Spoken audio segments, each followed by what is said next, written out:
Уважаемые гости, уважаемые друзья, уважаемые коллеги, сегодня мы собрались по повестке дня, которую вы получили. Каждый день доказывает нам, насколько значимо значение языка. Ни культура, ни самоопределение, ни самосознание, ничто другое не может быть, состояться в полной мере без языка. Язык – источник духа каждого народа. Мы все озабочены состоянием изучения родных языков. Примерно месяц назад правительство состояло совещание по ряду организационных проблем изучения родных языков. Но мы обеспокоены еще состоянием правового обеспечения родных языков, его статуса. Поэтому ряд общественных организаций, это общественный центр, это кабардинские движения, кабардинский конгресс и другие сочли необходимым вот такое собрание. Оргкомитет пригласил всех вас, представителей различных ведомств, движений, партий, парламента, на такую встречу. В рамках круглого стола мы должны обсудить эти проблемы, прежде всего правового обеспечения статуса государственных языков нашей республики. Но, конечно, можно касаться и других проблем, связанных с этим, но это самая главная проблема, и просьба, давайте мы обсудим этот именно вопрос и примем определенное решение. Разрешите нашу встречу, наш круглый стол считать открытым, и по желанию оргкомитета, который готовил эту встречу, дать право вести сегодняшнюю встречу, сегодняшний круглый стол Валерию Хатажукову. К сказанному Феликсом Ахмедовичем хочу добавить буквально одну реплику, чтобы еще более конкретизировать вот эту проблему правового обеспечения. Сейчас в обществе, как в начале 90-х годов, многие из присутствующих помнят и знают, о чем я говорю, опять очень активно становится на повестку, значит, вот эта проблема обучения родным языкам. Мы наблюдаем, что государство пытается уходить от этого. Государство пытается переложить проблему обучения родным языкам, значит, на плечи родителей, общества и так далее. Опыт, и мировой опыт, и наш опыт, вот наш кабардино-балкарский опыт, он о чем свидетельствует? Только государство, только государственные институты могут вот гарантировать, значит, сохранение родных языков, их развитие. Ну, я начну с того, что вот у нас в Кабардино-Балкарии проблема сохранения родных языков кабардинцев и балкарцев вот уже более 20 лет является одной из острых проблем публичных выступлений в средствах массовой информации. Свою озабоченность по данной проблематике выражают представители интеллигенции, общественные деятели, специалисты в разных отраслях жизненного устройства нашей республики. При этом по констатации ситуации с языками по предлагаемым мерам решения проблемы высказываются самые различные контрастные мнения. Одни считают, что на данном этапе истории наших народов с родными языками не происходит ничего такого драматичного, им существенно ничто не угрожает, поэтому не следует будоражить общество. Существующие условия для кабардинского и балкарского языков должны оставаться без изменений.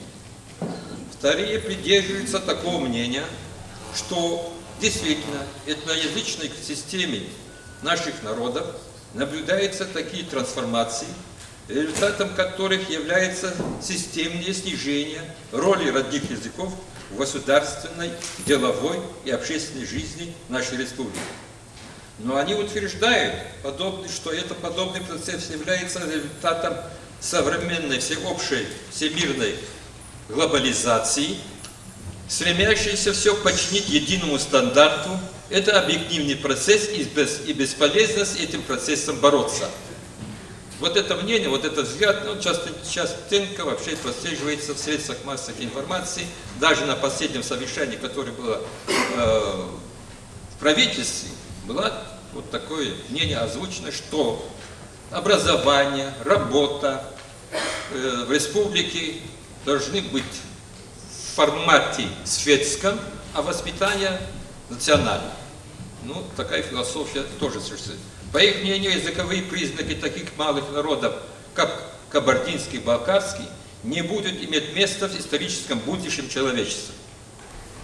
Третья группа участников дискуссии поддерживает позицию международных авторитетных гуманитарных организаций, таких как ЮНЕСКО, ОБСЕ, Совет Европы, заключающиеся в том, что совокупность этнокультурных признаков как больших, так и малых народов, живущих на земле, составляет бесценное всемирное культурное богатство, и за сохранение этого богатства следует бороться. Полагаю, что присутствующие на этом настоящем круглом столе придерживаются такой позиции. Наши далекие предки оставили нам богатейшую внутриэтническую культуру, в том числе наши родные языки. Сейчас этим языкам угрожает серьезная опасность. Современные кабардинцы и балкарцы не могут спокойно созерцать столь пагубный процесс для наших народов. Мы не имеем права допустить возможности возникновения опасности исчезновения родных языков. Мы также не можем быть настолько безответственными перед будущими поколениями наших народов, чтобы смириться с возможностью языковой катастрофы. Многие страны мира, в том числе европейские, стали принимать внутригосударственные и межгосударственные правовые акты, содержащие императивы обязательного использования языков компактно проживающих малых этносов в полинациональных государствах, таковым является Российская Федерация, в реальной жизни деятельности представителя этого этноса. Важнейшим документом в этом плане является принятая Советом Европы в 1992 году Европейская хартия региональных языков или языков меньшинств. Главной идеей содержания хартии является то, что страна, на территории которой проживают этносы, носители региональных языков или языков меньшинств, страна обязуется обеспечить для этого этноса такие условия, чтобы его родной язык в действительности стал инструментом внутриэтнического общения во всех сферах жизнедеятельности представителей этого этноса. Само собой разумеется, что для обеспечения требований хартии страна, ее подписавшая, выполнение ее норм реализовывает через свои внутренние государственные правовые акты. В Совете Европы наша страна, Российская Федерация, в период вступления в Совет Европы подписала Европейскую хартию региональных языков и языков меньшинств. Тем самым она взяла на себя обязательства по обеспечению основных нормативных положений хартии. Безусловно, при рассмотрении вопросов, связанных с региональными языками, в частности родных языков кабардинцев и балкарцев, чрезвычайно важно выяснить характер отражения данной проблемы в соответствующих законодательных актах Российской Федерации и Кабардино-Балкарии. Ну, в связи с этим, значит, это по существу наша тема. В связи с этим сразу хочу отметить, что в главном законе Российской Федерации, а главный закон – это Конституция страны, в статье 68 устанавливается норма. Первая часть этой нормы здесь сзади у вас висит и звучит. Первая норма, что государственным языком Российской Федерации на всей территории является русский язык. Второй норматив – это республики вправе устанавливать государственные языки. Наша республика, пользуясь этим правом, установила языки кабардинских и балкарских государственными языками. При таких случаях в органах государственной власти, органах местного самоуправления, государственных учреждениях республики они употребляются наряду с государственным языком Российской Федерации. Я думаю, что многие здесь присутствуют лингвисты, и они понимают, что наряду иметь еще себе подобное толкование. По крайней мере, в словаре Ожегова звучит это наравне. Как видим, законодатель на стадии разработки Конституции страны предусмотрел в ней нормы обеспечения выполнения основных императивов Европейской хартии региональных языков. Нормы эти заключаются в первую очередь в установлении целей. А цель такая: сохранение и развитие языков, установление целей, а также в определении методов достижения. Методы достижения тоже определены хартией. Соответственно, эти методы тоже переняты Российской Федерацией своим главным законом. Методы этого заключаются в том, чтобы максимально нагрузить этот язык для того, чтобы он работал. Во всяком случае, для республик устанавливается норма употребления родных языков наряду с русским на всех уровнях функционирования региональных властей. Если нормы Конституции Российской Федерации ориентируют действия властей относительно языков народов России в направлении их сохранения и развития, то этого нельзя сказать о соответствующих федеральных и республиканских КБР, имеется в виду законодательных актах. В преамбуле федерального закона Российской Федерации, а такой закон имеется, федеральный, о языках народов Российской Федерации, декларативно подтверждаются процитированные нами нормы Конституции Российской Федерации. Далее в тексте закона мы наблюдаем уже невероятные противоречия норм, положений, определений и тому подобные моменты, что делает процедуру правоприменения этого закона практически нереальной. Например, в статье, которая называется «Государственное равноправие языков народов РФ», пунктах 2, 1 и 2 устанавливается равноправие и гарантия равноправия языков народов России. Но тут же в пункте 4 той же статьи другим законодательством Российской Федерации предусматривается ограничение одних языков и привилегий других в части их использования. Декларирование в статье 4 гарантия защиты языков народов РФ социальная, экономическая, юридическая не имеет механизма реализации. Трудно, например, представить, как на практике будет реализована такая норма. Юридическая защита предполагает обеспечение ответственности юридических и физических лиц за нарушение законодательства о языках народов Российской Федерации. Совершенно не работающим в течение уже более десятка лет является норма статьи 7, которая называется так: «Программа сохранения, изучения и развития языков народов РФ». Такая программа, как декларирует сам закон, должна быть разработана на федеральном уровне с соответствующими мероприятиями и обеспечениями их финансирования. Но программы как не было, так и нет и в настоящее время. В статье 9, пункт 2, граждане Российской Федерации имеют право получения основного общего образования на родном языке. Я еще раз повторяю. Граждане Российской Федерации имеют право получения основного общего образования на родном языке. Для кабардинца и балкарца такая норма представляет собой ничто иное, кроме как экзотическое.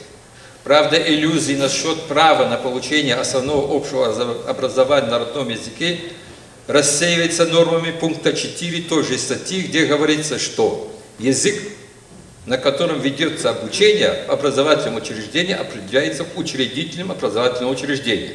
Естественно, право гражданина, о котором говорилось в пункте 2, внезапно испарилось. Важнейшим разделом, безусловно, следует считать третью главу этого федерального закона. Глава называется «Использование языков народов Российской Федерации в работе федеральных органов государственной власти, органов государственной власти субъектов Российской Федерации и органов местного самоуправления». Здесь следует обратить внимание на то, какую трансформацию, точнее, какое искажение претерпела норма Конституции Российской Федерации по использованию в работах властей разных уровней республик родного языка. Статья 11, пункт 2.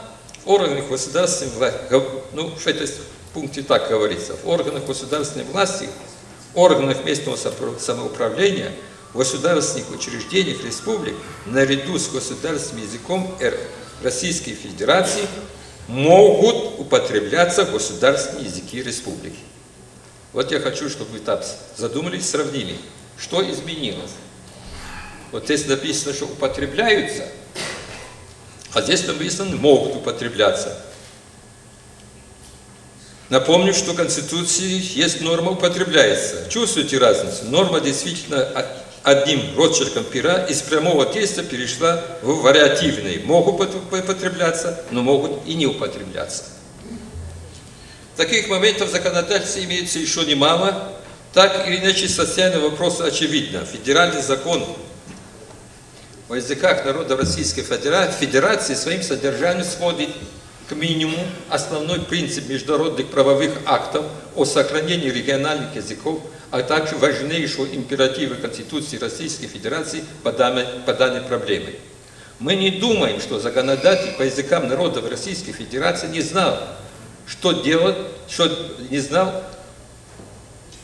делает в ходе разработки этого акта.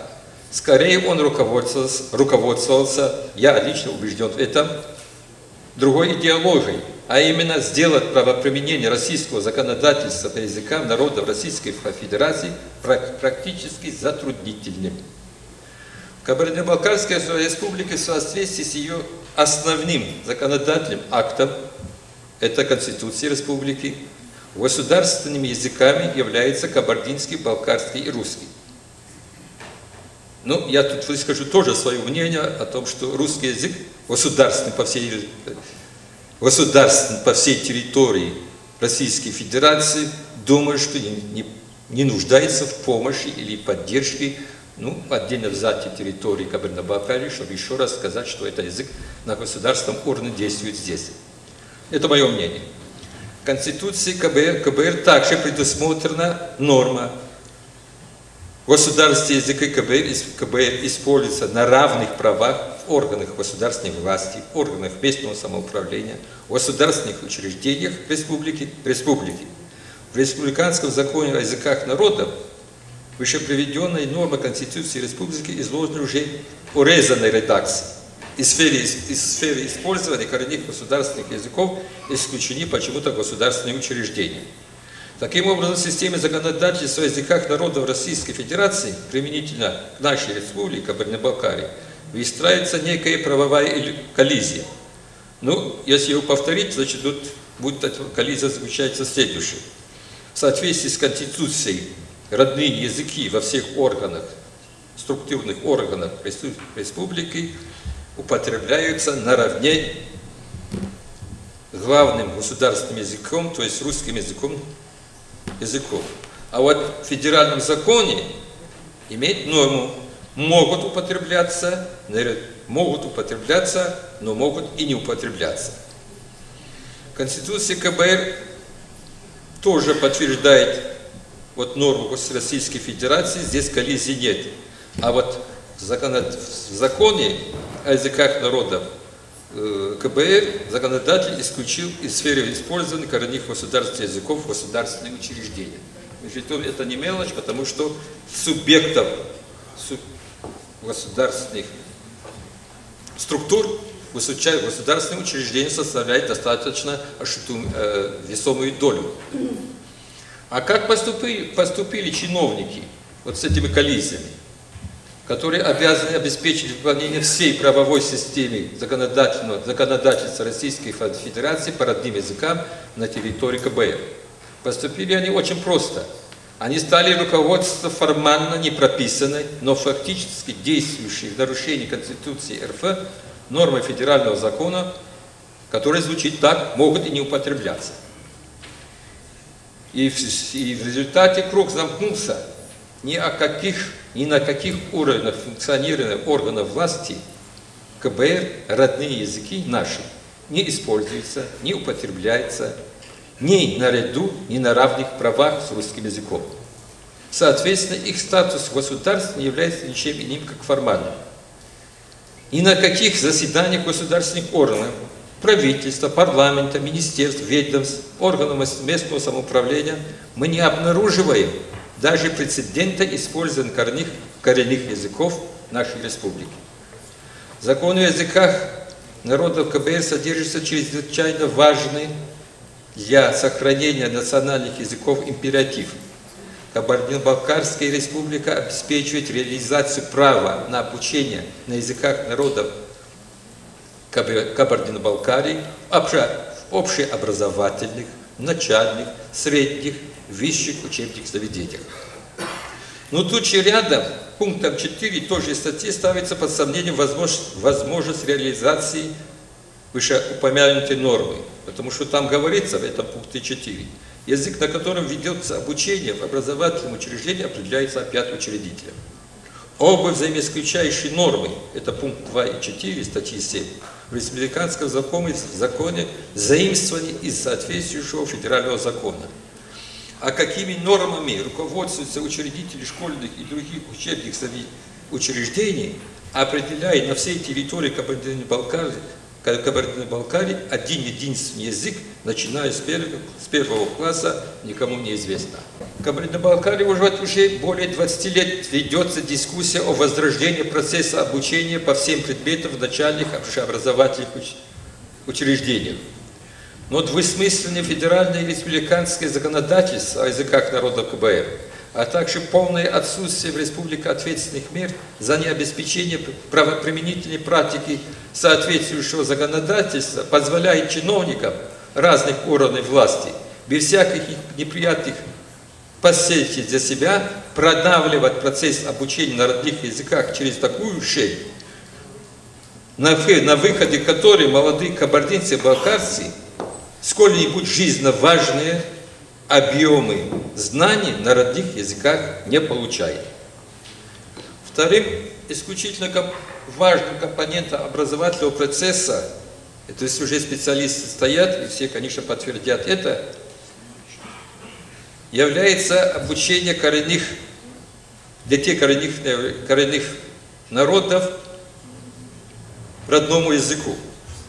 Действительно, объем и характер обучения учащихся родным языком должны быть такого уровня, чтобы терминологическая структура языкового базиса молодых кабардинцев и балкарцев позволяла им свободно использовать родной язык в различных сферах жизнедеятельности, в органах власти, в органах самоуправления, в средствах массовой информации, в делопроизводстве и так далее.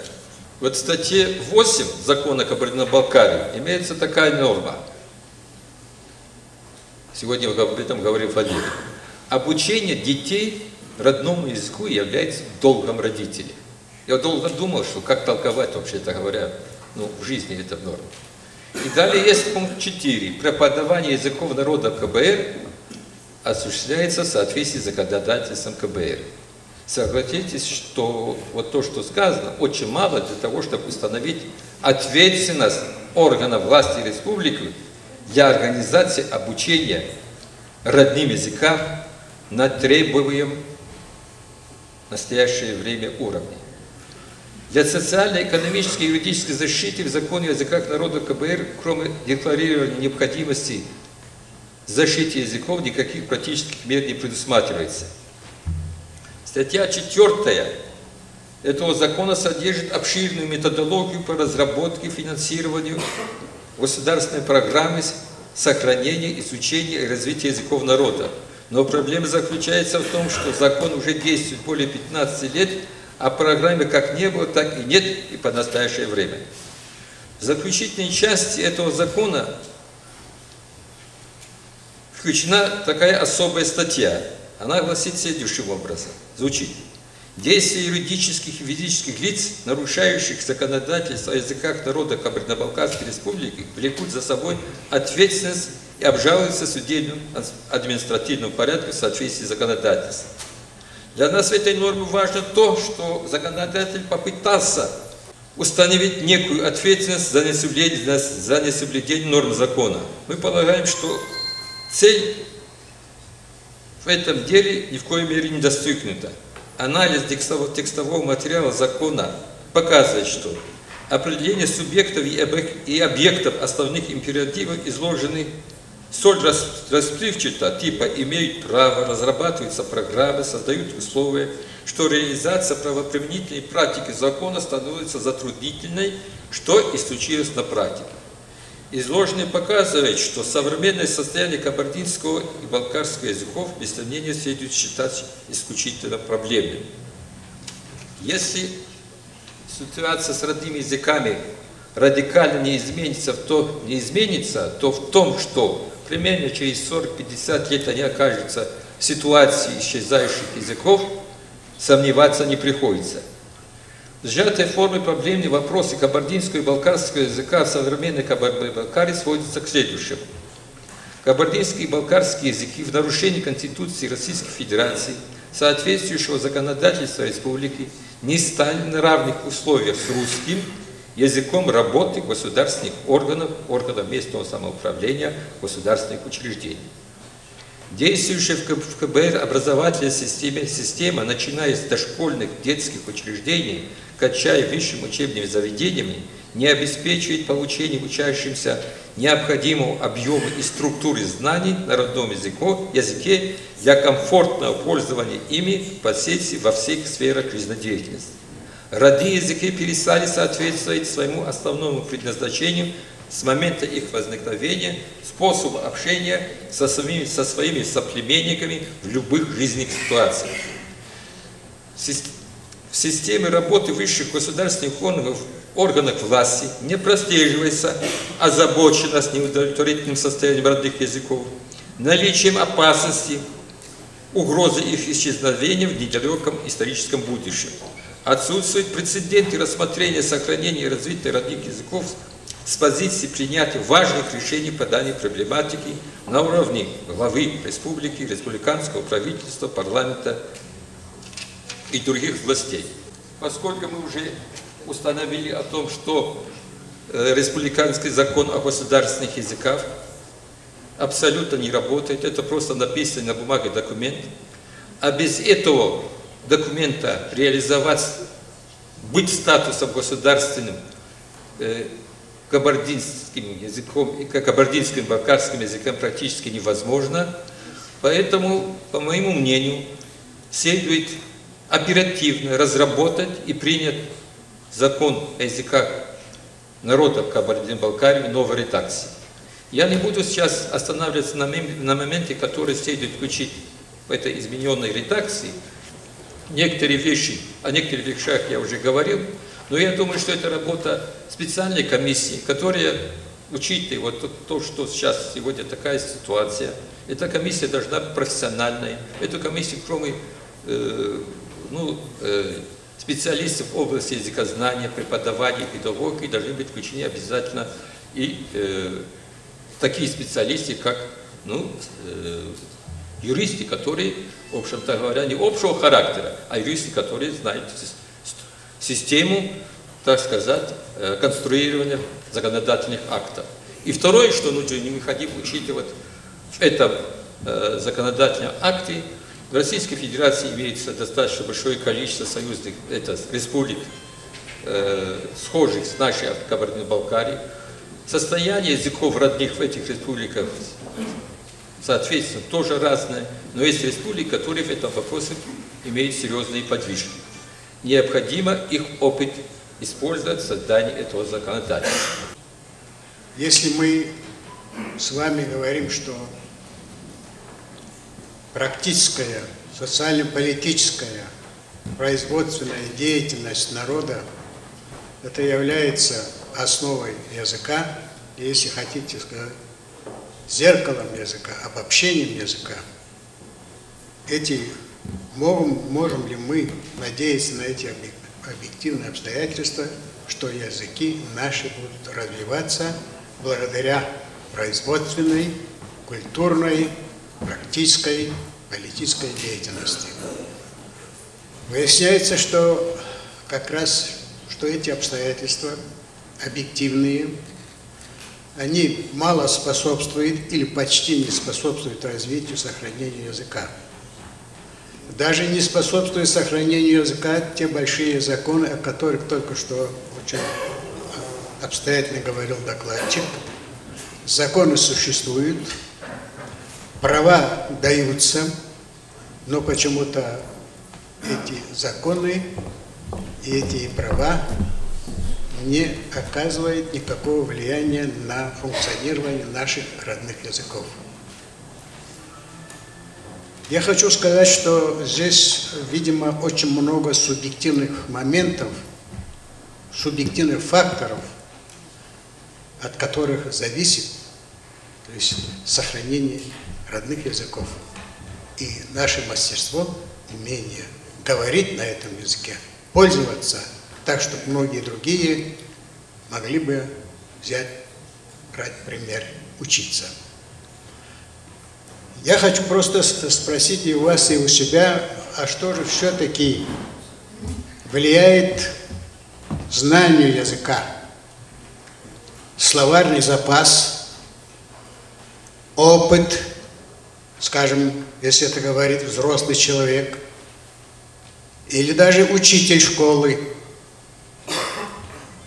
Из своего наблюдения и опыта я могу сказать, что ни словарный запас, ни знание грамматики, к сожалению, наверное, ее почти не изучает, ни знание наших словарей, а словарей и на кабардинском языке, и на балкарском языке очень много, очень обстоятельные, но ими почти наше подрастающее поколение и даже уже повзрослевшее население не пользуется. По крайней мере, мы не чувствуем, что они знают и владеют хорошо родными языками.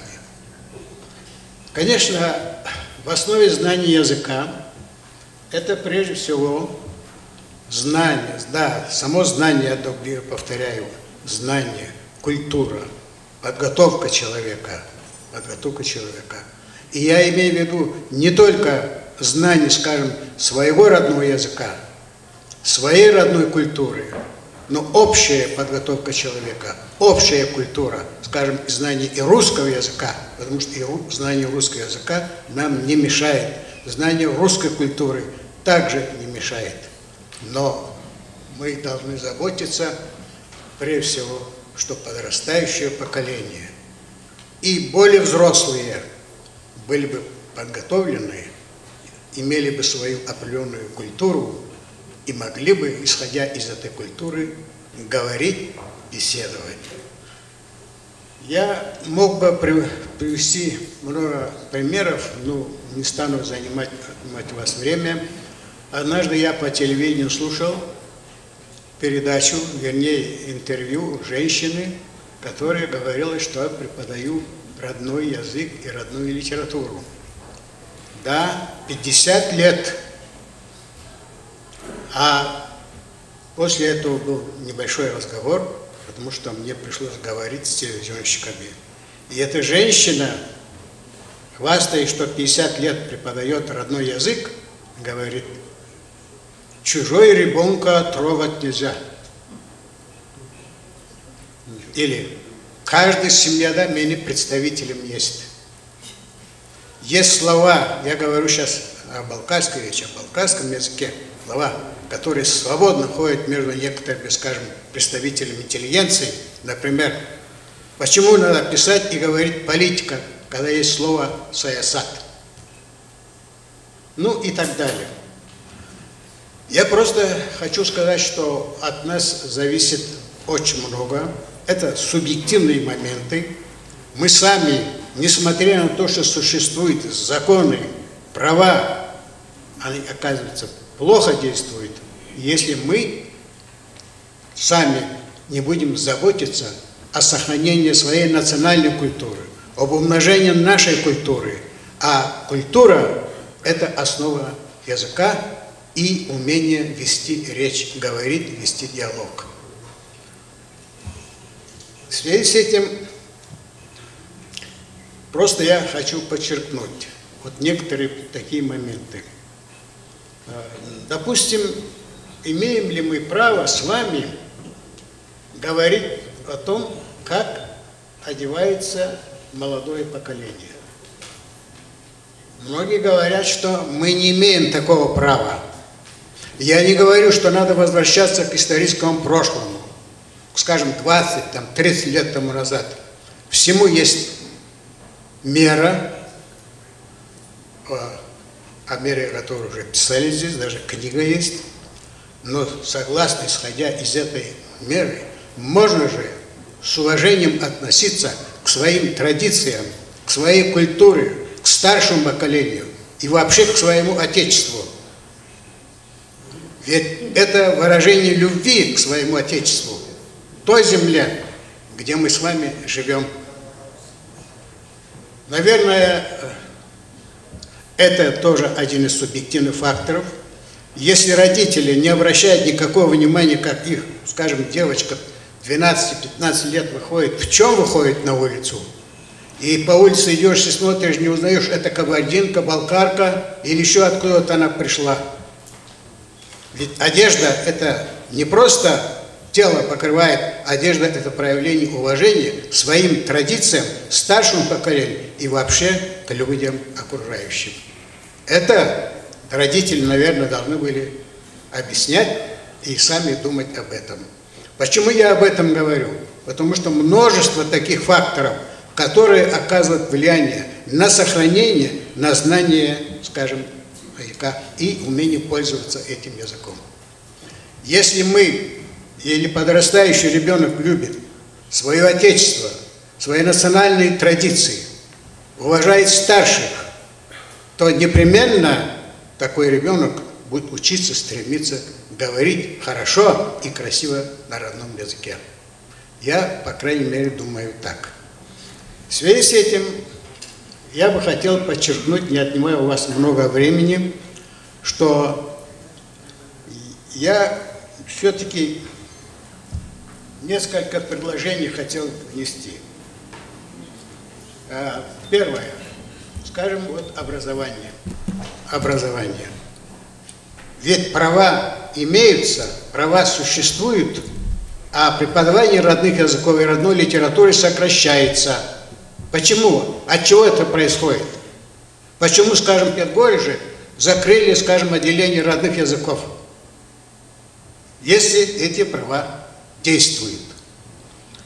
Или, скажем, наших специалистов по родной филологии готовит наш единственный кабардино-балкарский вуз. Я не говорю о других вузах. Как готовят? Ведь если принимали несколько лет там 25 балкарцев, 50 кабардинцев, то сколько сейчас их принимают? Это многие знают. Скажите цифру. 5-6 человек на балкарское отделение вместо 25 и 10-9 человек вместо 50 на кабардинское отделение. При этом я повторяю, знание русского языка и русской литературы ни в какой мере, ни в какой степени не мешает, скажем, подготовке по родной филологии, по родному языку. Наоборот, способствует. Потому что мы не можем ограничиться только знанием, скажем, своей родной литературы и славян. Это очень важно, имеет большое значение, но чтобы быть более, так сказать, обстоятельным, более образованным, лучше знать свое национальное, надо знать и эти, скажем, дисциплины. Поэтому я здесь, вот, мои предложения, обратиться к ректору Кабардино-Балкарского госуниверситета с двумя просьбами.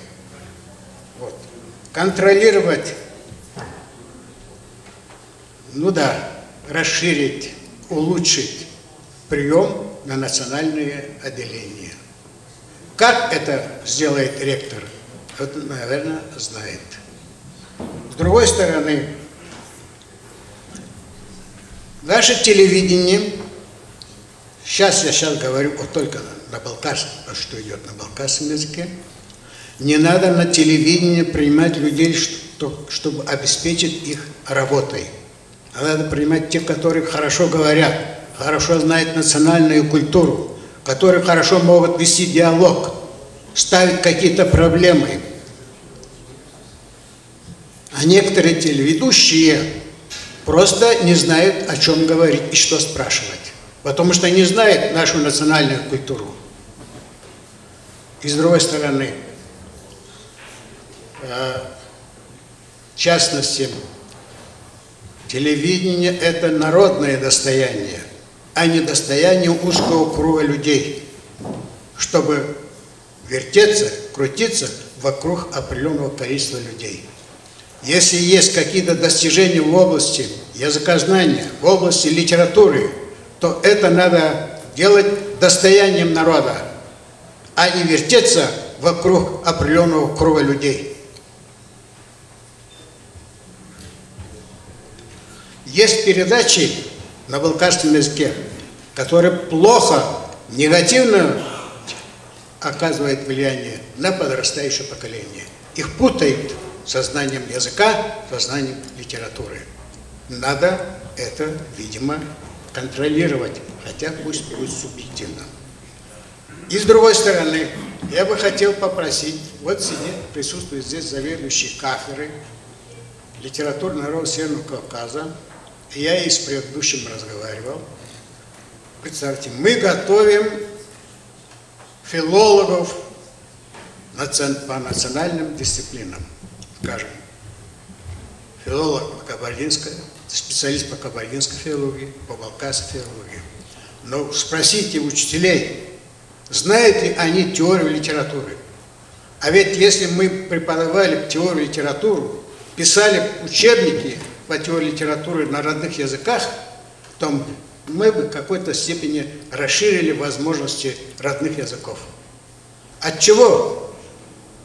От чего надо готовить специалистов, которые не знают, что такое теория литературы, введение литературоведения. Об этом, наверное, следует позаботиться.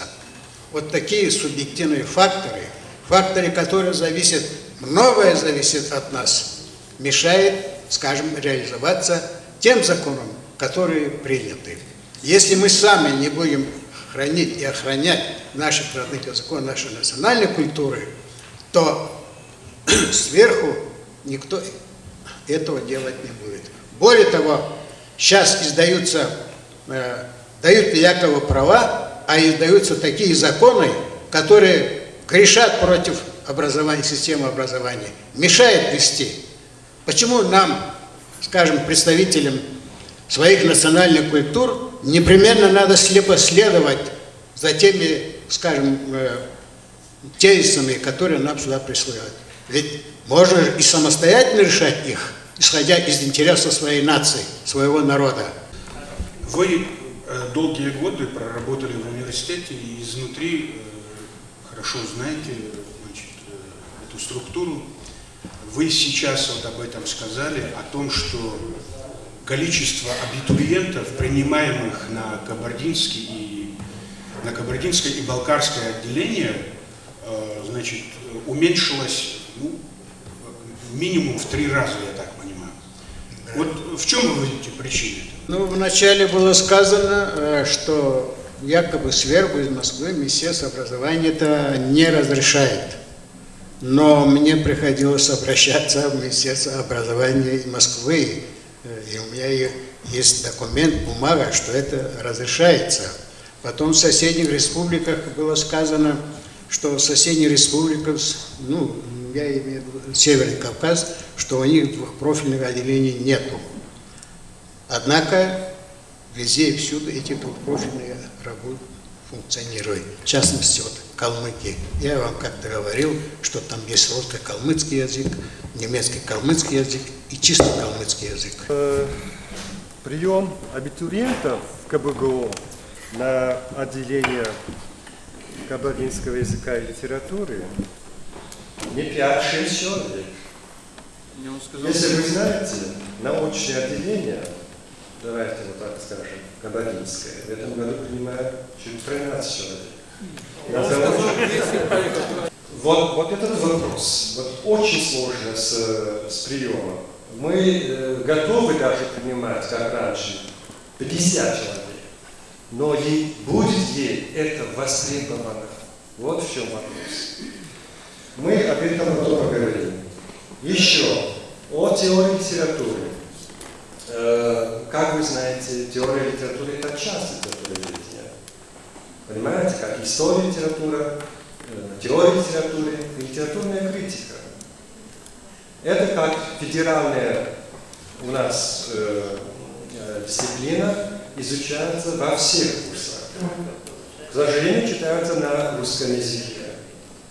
Но есть возможность, если мы разработаем, если мы сможем читать теорию литературы на кабардино-черкесском, на балканском языках, пожалуйста, мы можем вести эту дисциплину.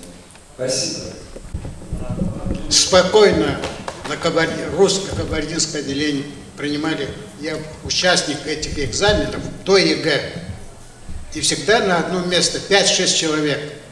4-5. На балканское отделение то же самое.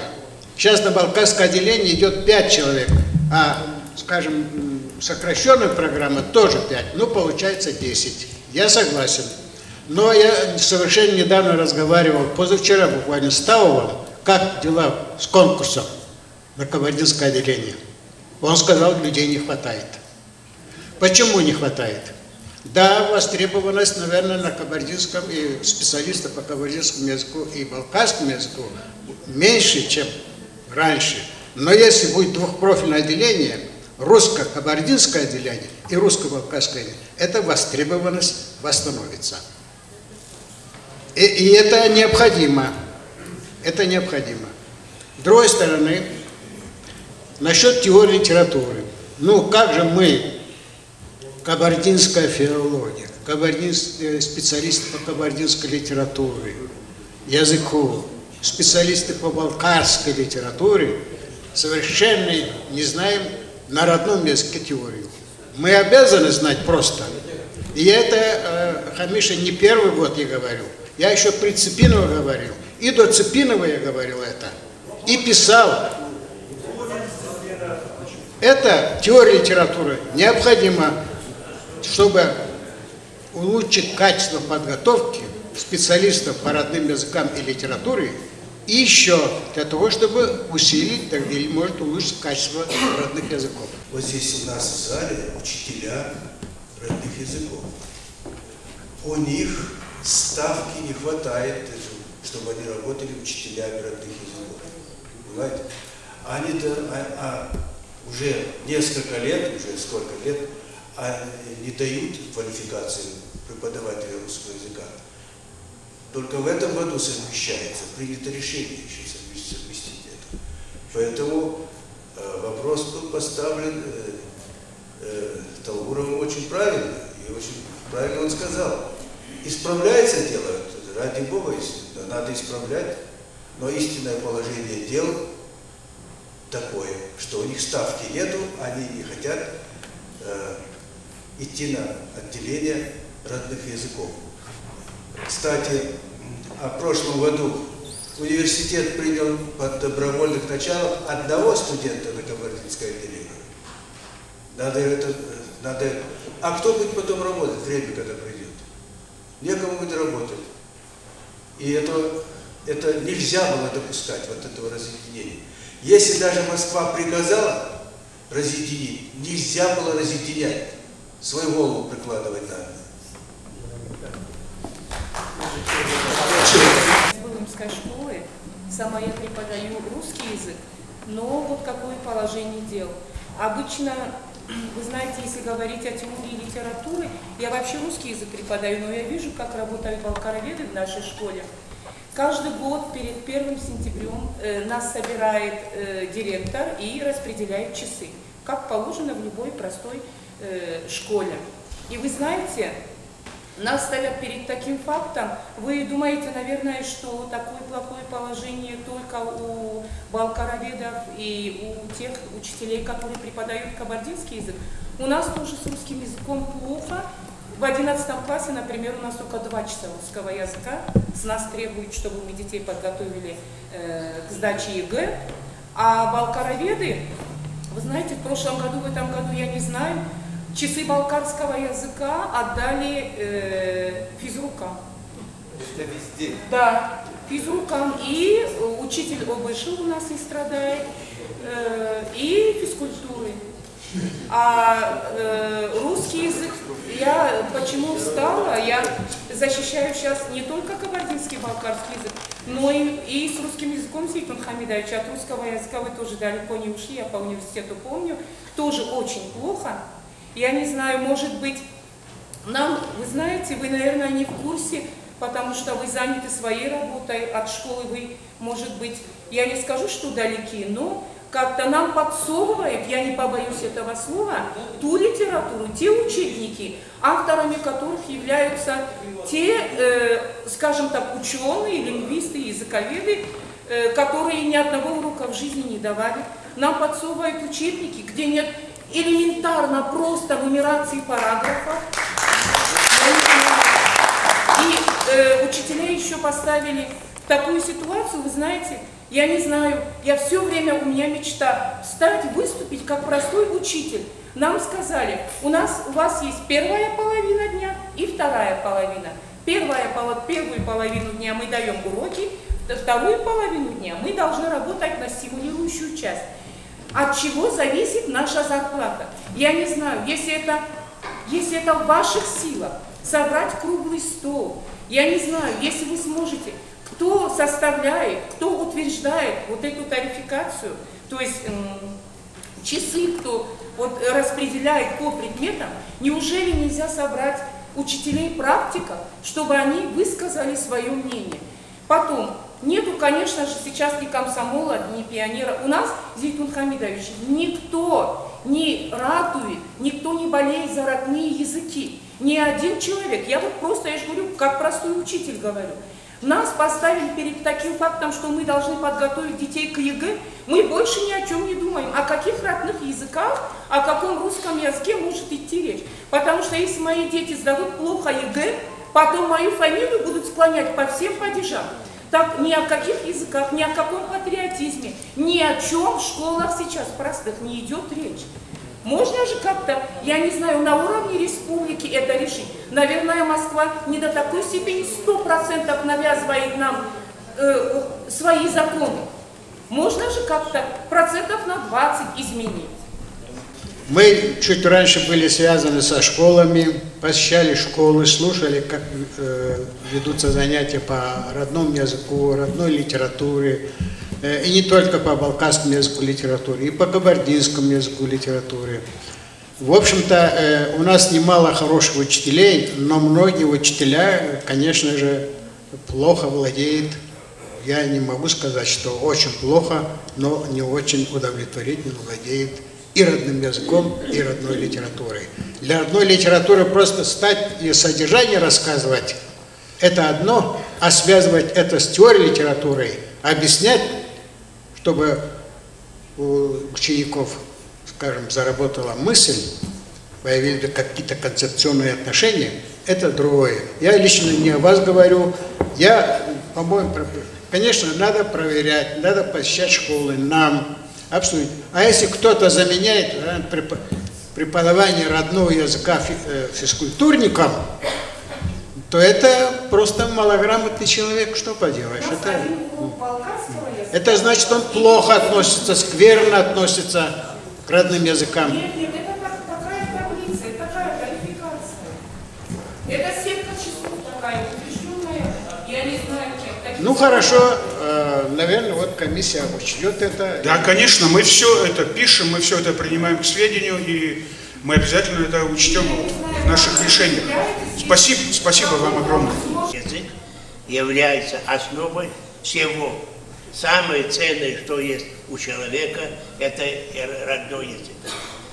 Мы, кабардинцы, балкарцы, сохранили свой родной язык тысячелетиями. Можно написать вагон законов и уничтожить язык. Можно не издавать никакого закона, можно сохранить родной язык. Для этого надо быть всего-навсего патриотом своего народа. Надо носить в своем сердце любовь к своему народу, к своей истории, к своему будущему, к своему настоящему. Вот тогда решится и проблема. Я прожил достаточно долгую жизнь, видел различные периоды, когда родному языку уделяли громадное значение, и когда народные языки загоняли в факультатив и так далее. Был период, когда я учился, период так называемой коренизации, 50-е годы. Преподавание вели на родном языке, все предметы изучались на родном языке до 8 класса включительно. Все районные газеты издавались на родном языке, на кабардинском языке. Делопроизводство вели на кабардинском языке. Великолепно мы чувствовали. Я, будучи учеником, чувствовал, гордился своими учителями, которые нам внушали любовь к своему языку. И тогда, будучи учеником где-то в 5 классе, настолько увлекся родным языком начал писать стихи, рассказы. Приносил в газету. Газета издается на родном языке. Редакторы, сотрудники встречаются в объяту. Какой ты молодец, ученик будущий, где мой талант и раскроется и так далее. Мы, дети, и народ чувствовал комфортно. Если бы вот этот период продолжался бы до настоящего времени, наш язык, наша литература, наша культура поднялась бы до небес. Хрущев, который говорил, к 80-му году мы в СССР строим коммунистическое общество, и надо постараться, чтобы языки слились, чтобы все, одним словом, если перевести на понятный язык, все должны были стать русскими. И моментально наши бюрократы, руководители Кабардино-Балкарии, бегом побежали впереди всей планеты, категорически запретили национальные классы, газеты запретили. Дошло дело до такого факта, я лично свидетель, тогда, чтобы публично выступать, надо было речь написать, и соответствующие органы должны были проверять. Поручения давались ветеранам, орденоносным таким авторитетом. Давай выступим на августовских совещаниях с речью, что на первом уроке, в 1 классе должны вести занятия на великом русском языке. И все хлопали, все поддерживали, ни один человек не мог выступить. И результат. Начали класса, с 1 класса, это первый урок на русском языке, на непонятном для детей языке занятия начали. Дети тогда хуже знали русский язык, почти не знали, в селах почти дети не знали. Сейчас кое-какие знания русского языка имеют, потому что и газеты, и интернет, и радио, и телевидение, и так далее. Дети чувствовали, что они попали в ад. Одна девочка начинает плакать, соседняя девочка начинает поддерживать, и плачут класс в полном составе. У детей таким образом отбивали охоту учиться с корнем, их травмировали. Я не мог выдержать, я приходил в РИАНО и доказывал, так же нельзя, надо же на родном языке, пока дети просят. А мне говорят: Леонид Сулейманович, вы что? Они 2-3 дня поплачут, потом начинают смеяться и играть. Вот до чего дошли было при Хрущеве.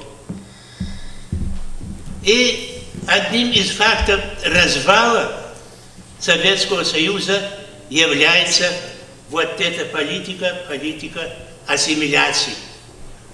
Хотите, признавайте, хотите. Об этом, хотя и мало говорят, народы бывшей республики тоже начинали давить на них. Были выступления в Армении, Азербайджане. Должны были все перейти по указу Хрущева на русский язык. Я лично перевел 5 учебников на родной кабардинский язык, в том числе история древнего мира. Круглосуточно работал, радовался. Дай Бог, наконец-то я увижу, что наши дети будут учиться на родном языке. И начали. Мы с министром, тогда бывшим министром Хагапсоем Хасмедом Исовичем договорились, что до 7 класса включительно обучение будет вестись на родных языках, и на болгарском, и на кабардинском языках. Однако через какое-то время, по непонятным причинам, я абсолютно не понял, в чем дело. Начали наши чиновники выступать, договорились до того, на кого мы надеялись. Сами такой высокопоставленный чиновник, который говорит: зачем нам болгарский, кабардинский язык, этими языками даже прохладно в него едет. Но я за всю жизнь не видел, чтобы кабардинский, болгарский остановился на прохладном и стоят, не зная дальше, как двигаться. Понимаете? И сейчас чрезвычайно тяжелое положение. Договорились до того, что вот здесь выступающие отмечали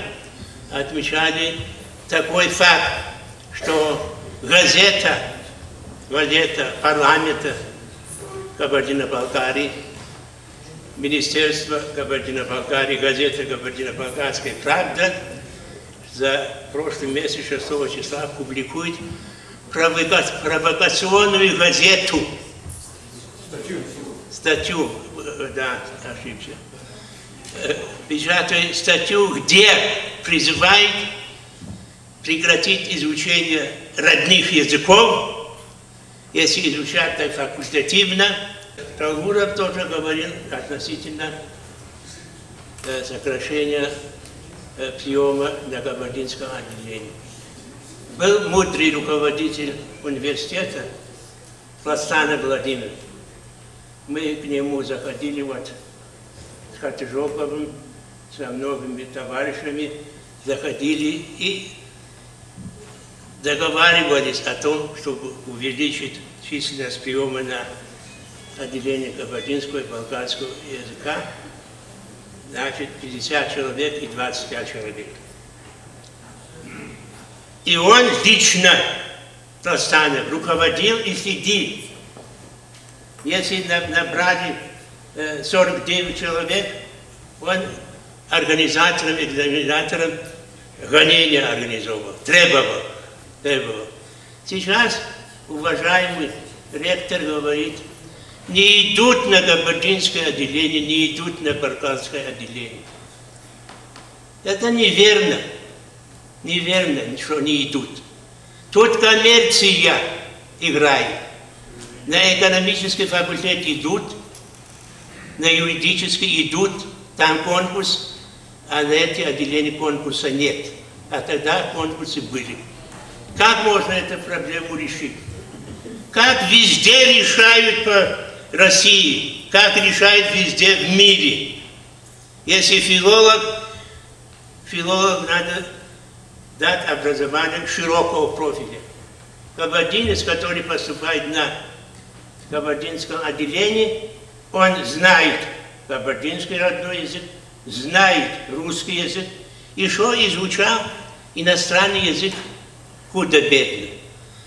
Так дайте ему возможность дайте этому гражданину, этому кабардинцу, этому балкарцу, чтобы он получил образование с правом вести обучение в школах на 3 языках. на кабардинском, на балканском, еще на иностранном языках. Такой прецедент имеется и в нашей стране. В Татарстане, скажем, вот недалеко от нас это лингвистический университет Пятигорский. Так туда наши дети бегут, поступают туда больше, чем на кабардинское отделение. Понимаете, в чем дело? Там дают образование по нескольким направлениям. И туда идут. Это просто нежелание руководителя университета. Если он уже 20 лет там работает и довел до того, тут сказали, сколько человек там поступает. Даже Феликс говорил, был год, когда только один человек, да, на первый курс. Был такой факт? Заканчиваю. Так что это можно. Можно сделать играючи, ничего не надо. Это право даже университет имеет. Не только республика. А в договоре республики с центром там пишется, проблемы образования решаются совместно. Как мы хотим, такие специальности. Теперь относительно несколько моментов, как предложение. Сейчас заканчиваю. В детских садиках сейчас анархия, полностью анархия. Например, дети в детском саду им преподают кабардинский, русский и английский. Еще может добавить японский или китайский. Таким образом, дети, у которых не окрепли мышление, не созрели, душат, давят их. Есть вообще установлено в мировой практике, что языки изучают последовательно. Начиная там с 12 лет, языки и так далее и тому подобное. Поэтому вот эти программы, которые неясно, кто составляет, против программы для русских в детских садиках, надо сделать так, чтобы воспитатели работу детских садиков вели на родных языках, прививать детям вкус к родному языку, чтобы они песенки разучивали, сказки знали на родном языке, а не путать их. Кроме того, вот в районах издаются газеты, все газеты в районах издаются на русском языке. Баксанский район численностью равняется Абхазии, республика Абхазия. Понимаете? Издается там 99% населения кабардинцы, а газета издается на русском языке. Я предлагаю, пусть наши руководители подумают о том, чтобы газеты, которые издаются в районах, учитывали национальный состав. Пусть прохладно на русском языке, майско на русском языке. Где балканцы побольше, там на балканском языке и так далее. И тому подобное. Всех призываю поддержать наше движение, бороться за сохранение и развитие родного языка. Спасибо. Уважаемые коллеги, я хотел бы уточнить. Насколько я знаю, приглашали представителей правительства. Есть кто?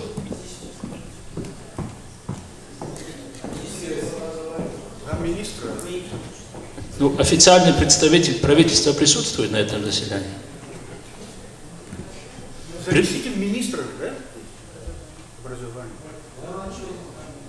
Ну, кто-нибудь есть правительство, спрашивает? Заместитель министра образования. Больше никого нет, насколько я знаю. Приглашали кого? Приглашали заместителя председателя правительства, Куртову, министра. Было принято, приглашали министра образования Семенова, приглашение было принято. В принципе, есть объяснение о том, что, наверное, вас объяснить. Да, объяснения, я думаю, не нужны. Они понятны. Уважаемые коллеги, когда вопрос изучения, функционирования родных языков на нашем круглом столе был поставлен в ракурс юридической науки. Мне представляется такая постановка, она правильная, обоснованная. Много аспектов в этой проблеме, но к тому, что было сказано за этой трибуной и изложено вот в этих документах, продолжая тему, или, может быть, чуть углубляя, именно в ракурсе юридическом я бы хотел сказать, что мы являемся гражданами Российской Федерации и гражданами государства в государстве, которое называется Кабардино-Балкарская Республика. Одной из важнейших государственных функций, которые должна выполнять Кабардино-Балкарская Республика, является обеспечение надлежащее изучения функционирования кабардинского и балкарского языков как государственных. Сегодня мы единодушны в том, что Кабардино-Балкарская Республика выполнение этой важнейшей функции не обеспечивает. Если не обеспечивает, мало того, что не обеспечивает, мы видим очень ускоренную тенденцию того, что эти языки вымирают. А если вымирают, это что означает? Нужна такая республика или не нужна? Пусть это не покажется кому-то чересчур утрированным подходом, но это так. Не обеспечивает государство функционирование своего государственного языка, значит, возникает вопрос о том, нужна такая республика, будет она. Если это будет продолжаться угасание языков, значит, не будет. Будет политика, которую оглашает достаточно часто политический деятель по фамилии Жириновский. Вот что будет. И, наверное, вы знаете, что в нашем парламенте уже есть фракция ЛДПР. То есть, обсуждая этот вопрос, мы должны четко понимать, и это вот в этих документах записано достаточно прозрачно, что возможность существования родных языков, особенно малочисленных народов, во многом определяюще зависит от той политики, которую проводит государство. А государство какую политику проводит? Вот, скажем, Российская Федерация как многонациональное государство. Я вполне разделяю подход уважаемого Шагинова, что вот сегодня мы, к сожалению, переживаем период, когда вернулись, будем так говорить, хрущевские времена по отношению к языкам. Чтобы не быть голословным, я думаю, что тут сидят люди, которые так или иначе соприкасаются, заинтересованы изучаемой проблемы, они это знают, но тем не менее. Была принята концепция национальной образовательной политики Российской Федерации. Она была утверждена приказом Министерства образования. И просто вот формулировки, которые в этой концепции были использованы, они достаточно красноречиво говорят о той политике, которая формируется в Москве по отношению к национальным языкам. Я хочу это процитировать.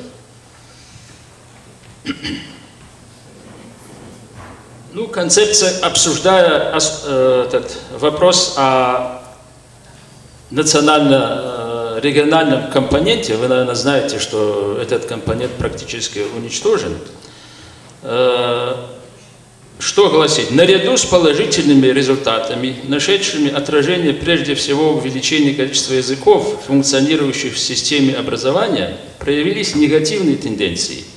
Принятый компонентный принцип организации содержания образования создал условия для автономной постановки независимых, не совпадающих, а порой и конфронтирующих друг с другом образовательных стратегий, целей и задач, реализуемых на региональном и федеральном уровнях. Следствием этого стали автономизация регионального, в скобках национально-регионального компонента, установление его приоритетности по отношению к федеральному, понижение уровня его связи с русским языком и культурой, превращение образовательного учреждения, реализующего общеобразовательные программы с этнокультурным, региональным, в скобках национальным, региональным компонентом, с обучением на родном, в скобках не русском, и русском, в скобках не родном языках, обратите внимание, в инструмент этнической мобилизации и использование его в качестве фактора перевода федеративных отношений в конфедеративные. Это в то время, когда национально-региональный компонент, если всю учебную программу или в часах изобразить за 100%, национально-региональный компонент по данным специалистов занимал всего 15%. Если вот эту фразу перевести на обычный, понятный, обиходный язык, это говорит так. Те, которые знают свой язык, свою культуру, свои обычаи, по большому счету, они, ну, как бы против российского государства. Вот противопоставление искусственное. Я хочу зачитать еще одну цитату, которая принадлежит бывшему министру народного просвещения царской России. Это было 100 лет назад. Был такой Александр Шварц. Он заявлял: необходимо неуклонно отстранять всякие притязания инородцев на какую бы то ни было обособленность и национализацию школы. Руководящим началом должна быть единая русская государственная школа на всех ее ступенях и для всех без исключения инородцев. Вот что было 100 лет назад и то, что сейчас. Мне кажется, одно и то же. Вот в связи с этим, чем можно, ну, можем ли мы, собирая круглые столы, там, обмениваясь мнениями или как-то выражаясь, повлиять на российскую политику? Я думаю, что можно, ну, с переменным успехом. Мы одни, наверное, не сможем. Есть хорошие прецеденты, что вот в 2010 году, я не знаю, от нашей республики участвовали или нет, в Чебоксарах провели всероссийскую конференцию, связанную с проблемами изучения родных языков. И перед российским правительством были поставлены вопросы. Я думаю, что и балкарские товарищи, и кабардинские, и вот тут Карачаево-Черкесии присутствуют. Вот по этой проблематике и национальные движения должны консолидировать свои усилия с Татарстаном, с Башкирией, с Осетией, со всеми, и выносить на уровень руководства России вот эти проблемы так, как это должно быть. И заключая вот эту часть выступления, связанную с уровнем федеральной политики, наверное, вы знаете формулировки, которые использованы в законе, в федеральном законе об образовании. Там прямо сказано, что родные языки народов, малых народов России могут изучаться, ну, не в ущерб опять русскому языку. То есть искусственное противопоставление. Почему, если я изучаю свой родной язык, это должно идти в ущерб русскому или наоборот? Теперь давайте опустимся на уровень нашей республики. Как наши чиновники относятся? Ну, один пример мы сегодня увидели. Пригласили заместителя председателя правительства, пригласили министра, они не посчитали нужным прийти. У болгарцев есть такая пословица: вот если человек хочет узнать, чем заполнен океан, достаточно зачерпнуть и один глоточек сделать. Я вам несколько таких глоточков хочу продемонстрировать. Вот Международная черкесская ассоциация в 2007 году обращается к президенту Канукову с таким письмом. Руководство Международной черкесской ассоциации обращается к вам с просьбой рассмотреть в рамках правительственного плана об основных мероприятиях, связанных с подготовкой и проведением празднования 450-летия добровольного вхождения Кабарды в состав российского государства, наше предложение об обозначении наряду с русским названий улиц города Нальчика на языках титульных народов, кабардинском и балкарском. Такое предложение не противоречит закону КБР о языках народов Кабардино-Балкарской республики, так как кабардинский и балкарский языки являются государственным и наравне с русским. Это 2007 год. Письмо почему-то попадает в парламент. Парламент, видимо, пересылает правительство. И вот правительство отвечает парламенту.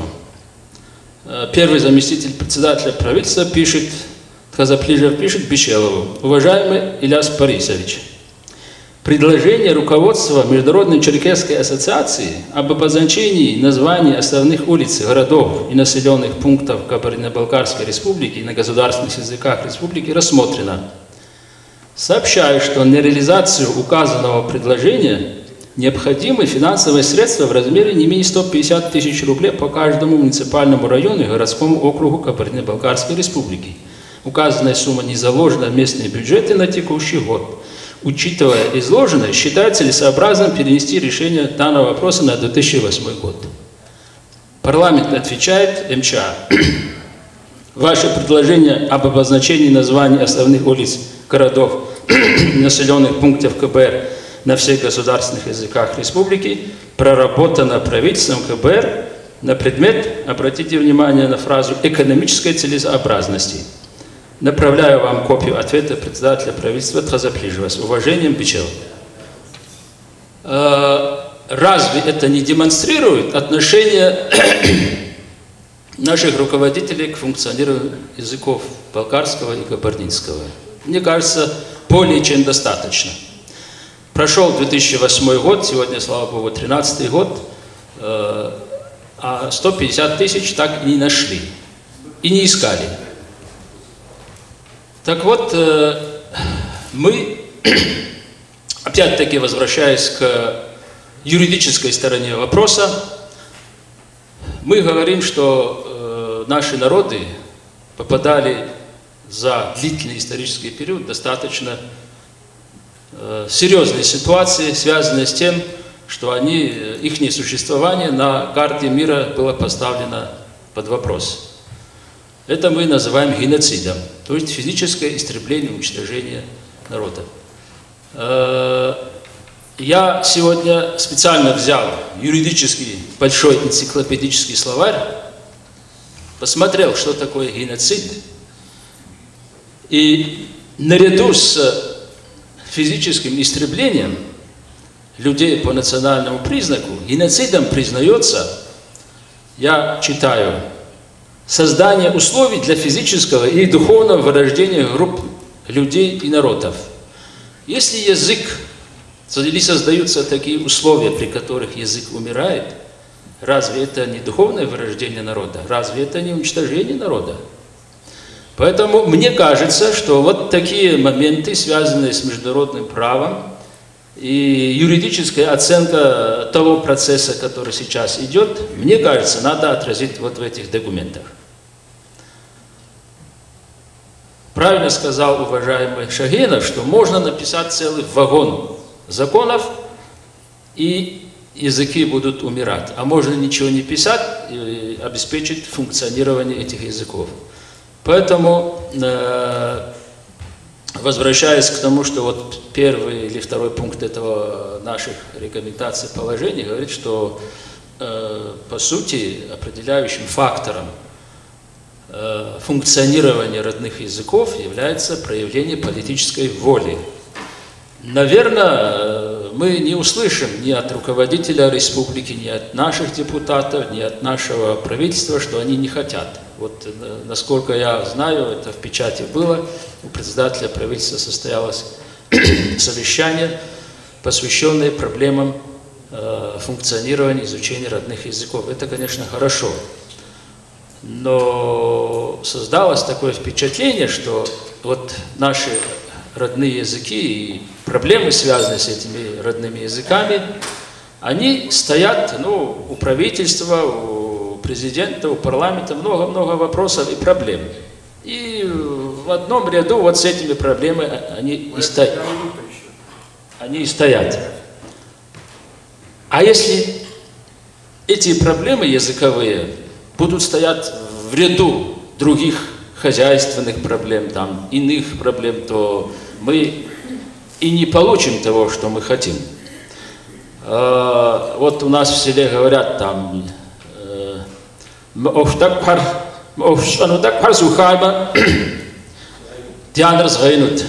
вот мать умерла, а вот закончить бы мне вот эти срочные дела, я бы начал оплакивать. не должно быть тут такого подхода, что вот мы, ну, типа, разбогатеем, наработаем денег, и тогда, мол, обеспечим и так далее. Это, ну, идеология тех людей, которые напечатали вот эту статью, о которой говорил Шогенов. Идеология воинствующих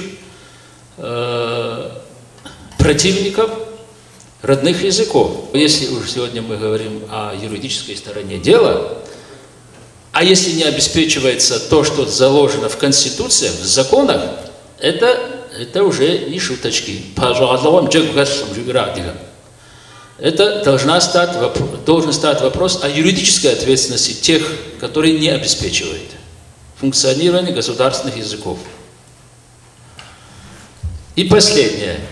Ну, возвращаясь к тексту вот того, что нам предложили, трудно не согласиться и с констатацией, и с теми мерами, которые предлагаются, но я бы там один момент изменил.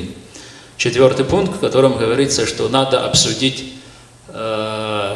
с научным педагогическим сообществом вопрос о возможности там изучения, обучения до 4 класса там, или до начальное образование на национальных языках. Я с этим не могу согласиться. Тут не должно быть двух мнений, особенно вот в этой среде. И в связи с этим я бы считал, помимо того, что вот напишем, пошлем, обсудим, считал бы необходимым предпринять ряд практических мер. Или здесь это решить, или, может быть, вернуться к этому вопросу, но сформировать, может быть, весьма уважаемую делегацию общественных организаций, от ученого сообщества, от педагогов, от учителей, чтобы те рекомендации и те решения, которые вот сегодня будут приняты, были вручены руководителям нашей республики, главе, председателю правительства, председателю парламента. И не просто вручены, а состоялся бы обмен мнениями. То есть поставлен бы вопрос, хотят они обеспечить функционирование этих языков или не хотят. А если хотят, что? Хотят и в какие сроки? Ну, может быть, я тут могу и ошибиться, пусть другие добавят или убавят, но можно было сформулировать, допустим, перечень самых необходимых срочных мер, которые надо предпринять. Первое. Функционирование кабардинского, балкарского языков во всех министерствах и ведомствах как государственный язык. Функционирование кабардинского, балкарского языков в парламенте, в правительстве, главы республики. Чтобы оценивали работу, вот есть очень большой перечень вопросов, по которым оценивается работа чиновников и районных руководителей. Там вы не увидите, насколько они занимаются успешно изучением родных языков и функционированием этих языков как государства. Скажем, вписать это. С 1 сентября текущего года начать обучение на уровне начального образования на родных языках. Почему бы нет? Если, как Леонид рассказывает, взяли и по-русски одномоментно перешли, я слышал мнение, что это так быстро нельзя, надо готовиться, это все сказки. На вхожи, жвера. Если мы имеем государственность 1921 года, сколько можно готовиться к этому, если мы этого хотим? То есть вот таких ряд чисто практических вопросов сформулировать и поставить перед руководством республики в лице парламента, в лице главы республики, в лице председателя правительства. И было бы очень чудесно, если бы эта встреча произошла публично, ну, скажем, показывали хотя бы по телевизору в прямом эфире, чтобы мы увидели, услышали, что вот это так будет или так не будет. Уважаемые друзья, наш век, который у нас сегодня, ставит очень большие задачи, как выжить. И мы все не знаем сегодня тот путь, в котором мы найдем ответ на наши вопросы. Для того, чтобы сегодня выступить перед вами, уважаемые друзья, я сделала небольшой ретро-экскурс по правовому по правовым основам, которые имеются на сегодняшний день, хотя бы в ближайшие 5 прошлых лет по родным языкам, по языку малых народов. И нашла документы, которые имеются в интернете. Была в 1999 году ЮНЕСКО заседала и приняла резолюцию, в которой было написано, что обязательно ввести на государственной основе изучение родных языков, особенно вот этих исчезающих языков малых народов.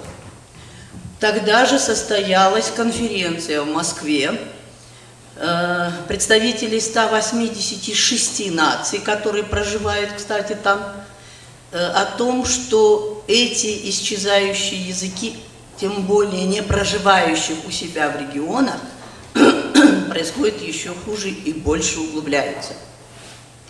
Резолюция этой конференции тоже имеется в интернете. Там написано о том, что прямым обращением к Владимиру Владимировичу Путину, чтобы возвести финансирование изучения родных языков на государственный уровень, чтобы оно также финансировалось, как изучается русский язык. Почему подтверждает это Татарстан? На своей конференции, кстати, прошедшей недавно, буквально на этих месяцах, представитель от нас был из Кабардино-Балкарии, филолог, о том, что вообще-то финансы или финансируемое изучение языков, сбор идет со всей страны. Но почему-то финансируется только изучение русского языка. Поэтому прямо и конкретно ставится вопрос, чтобы это было глобальной задачей ближайшего стратегического направления, так же, как и экономического и всех других направлений, иметь это и на государственном уровне страны. Что я нашла, позвонив несколько дней тому назад в лаборатории Российской академии образования. Там есть лаборатория, которая связана со всей Россией по изучению литератур на нерусском языке. Они мне отвечают, что последние принятые решения на правовой основе по 2 республикам Мордовии и Татарстана – это паритетное начало изучения языков, как республиканских, так и государственного, единственного языка Закона об образовании, статьи 539. Но я помню и другое, когда в 1990-х годах, я скажу, был симпозиум литераторов. Тогда выступил Чингиз Айтматов. Ставился конкретный вопрос. Это была глобальная задача США и Советского Союза стилизовать языки малых народов внедрением, ассимиляцией к русскому. Там была очень большая статья на всю страницу, помню, на 3-й странице, что этого делать нельзя, что это мировое значение имеет сохранение разности, так как мы имеем красные книги по исчезающим другим видам. Нельзя этого делать. Многонациональность, многокультурность – это есть то, что движет наше сообщество на нашей земле. Хочу вернуться к тому, что у нас в Кабардино-Балкарии, начиная с 22 года, как только создавался Советский Союз, издавались вот такие вот книги для того, чтобы приезжающие туристы из России могли общаться с нашими народностями. Это делала Ингушетия и другие республики наши. И такие книги были изданы и у нас в Кабардино-Балкарии. Она издавалась в 25 году. Потому что автор умер в 28 году, Магомед Алиевич Энеев. Но, так как не было у нас письма, ему это издать помог Антонов Саратовский, потому что письменности нет. Называлось этот речевой разговорник, справочник, назывался русско-кабардинско-балкарским. Но Гулия, грузин, в 1931 году его издал, и сегодня в интернете, и где бы то ни было, только идет этот перевод и это издание, которое издавалось в Ленинградском пролетарском издательстве. Вот так мы теряем свои крупицы, то, чего бы сохранило нас и наши языки. Вот эту книгу сейчас я сдаю в издательство для того, чтобы филологи могли пользоваться, чтобы она в нашей библиотеке не лежала просто грузом, который называется «Есть на полке». Более того,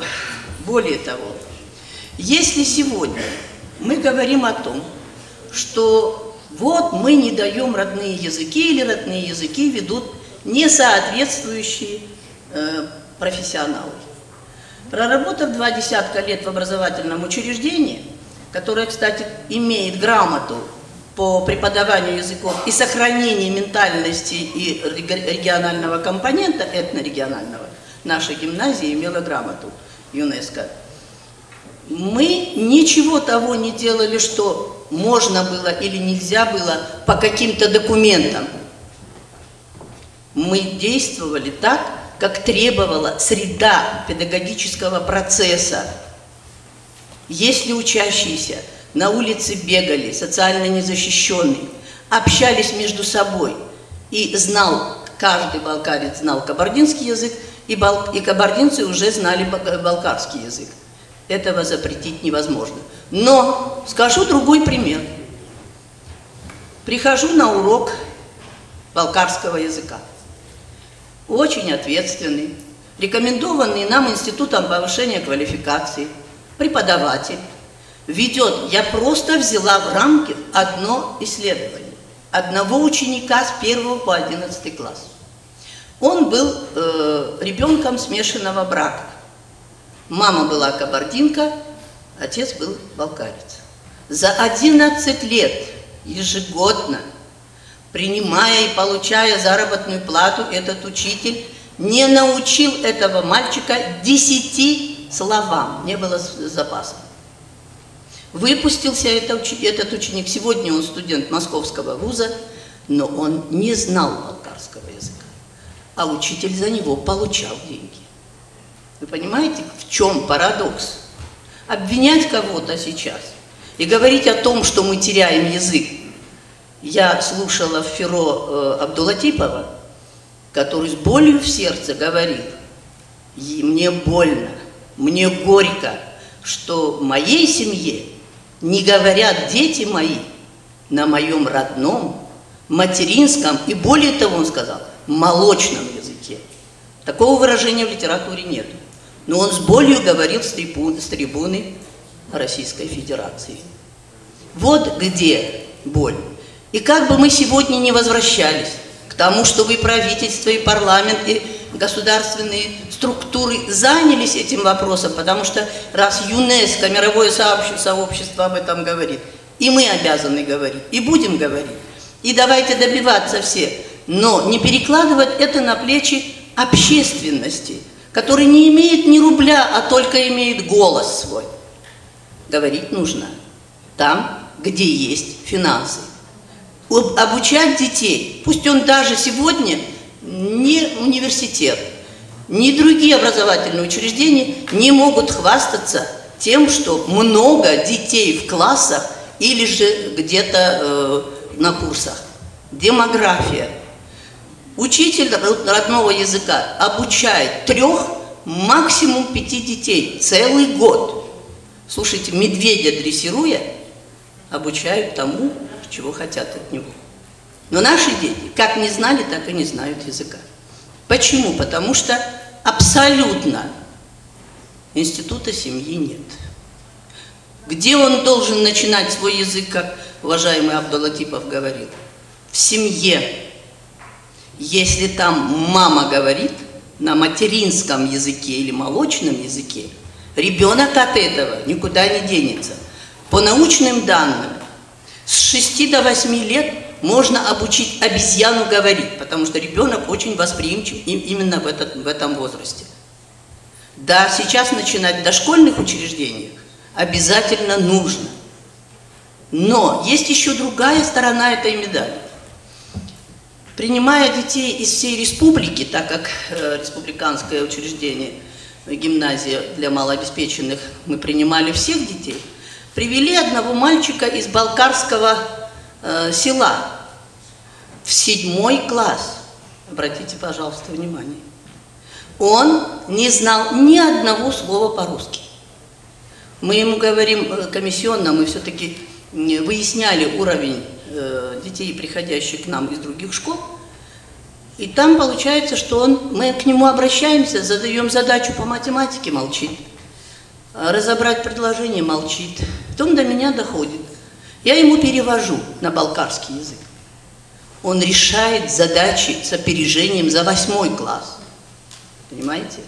Потому что он на своем языке до его мозга извилин доходит значение этих вещей. Я за то, чтобы с 1 и 4 классы дети обучались на родном языке. Спасибо. Но параллельно они должны на паритетных началах изучать русский язык. Потому что нет ни одного вуза, куда бы мог поступить учащийся после того, как хорошо и осмысленно понимает все дисциплины школьной программы. Нет ни одного специального учреждения, где он может обучаться, постучаться в дверь и сказать: примите меня туда, я знаю балкарский язык. Понимаете? И поэтому сегодня говорить о правовом статусе: есть права, есть ЮНЕСКО, есть мировое сообщество, есть общественность. Давайте будем обращаться, и сегодняшнее вот это высокое собрание обратиться к нашему правительству и так далее, для того, чтобы финансировать. Учителя должны получать за это деньги, потому что давать урок ребенку и обучать его, не получая денег, не может ни один педагог. Спасибо. Уважаемые коллеги, а мы все коллеги, так как нас волнуют общие вопросы.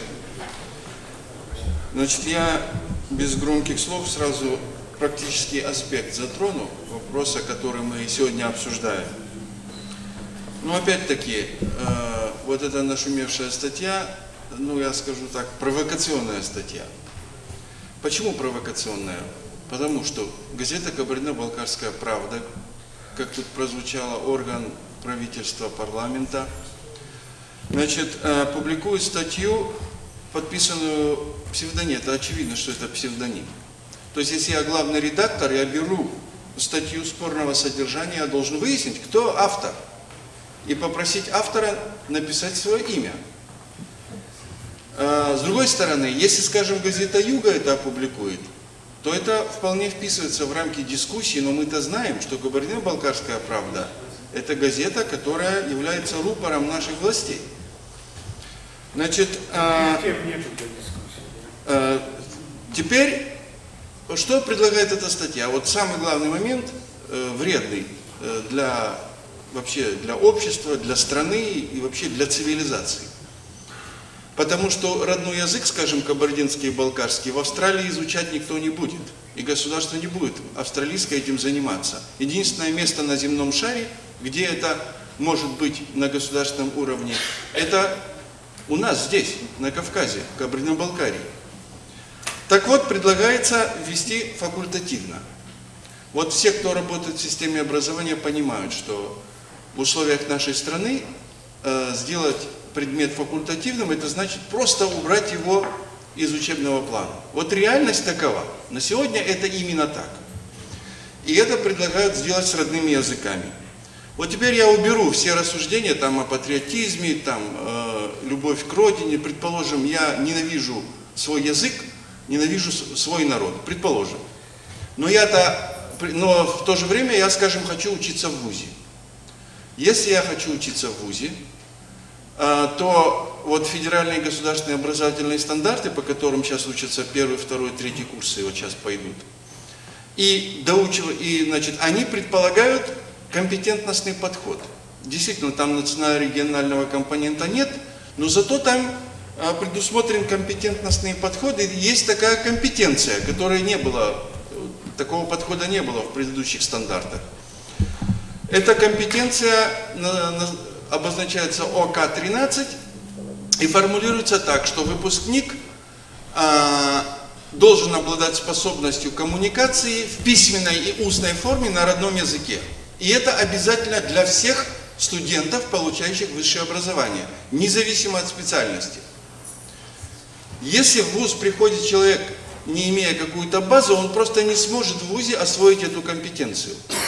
Таким образом, даже если я не патриот, даже если ненавижу свой народ и так далее, все равно я должен изучать родной язык в школе, для того, чтобы, если я хочу продолжать учиться в вузе. Значит, то есть федеральные законы, в данном случае федеральный государственный образовательный стандарт, вполне позволяют реализовывать эту компетенцию. Если взять КБГУ, я считаю, у нас это реализуется в КБГУ вполне адекватно. Скажем, у нас родной язык является обязательным для всех специальностей и направлений.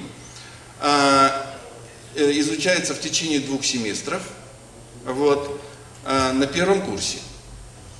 Теперь, что касается школы. Я с профессором Талгуровым и с другими выступающими, профессор Талгуров тут первым затронул этот вопрос, значит, о преподавании в начальных школах, что первые 4 класса должны на родном языке обучаться. Вот я сам физик, я полностью присоединяюсь к этой точке зрения. И почему? Я сейчас объясню. Опять-таки, предположим, я ненавижу свой народ, свой язык, у меня комплекс неполноценности, предположим, в отношении языка и так далее. Но я хочу, чтобы мои дети получили образование. Смотрите, что в селах происходит. Дети приходят в 1 класс, не зная русский язык фактически.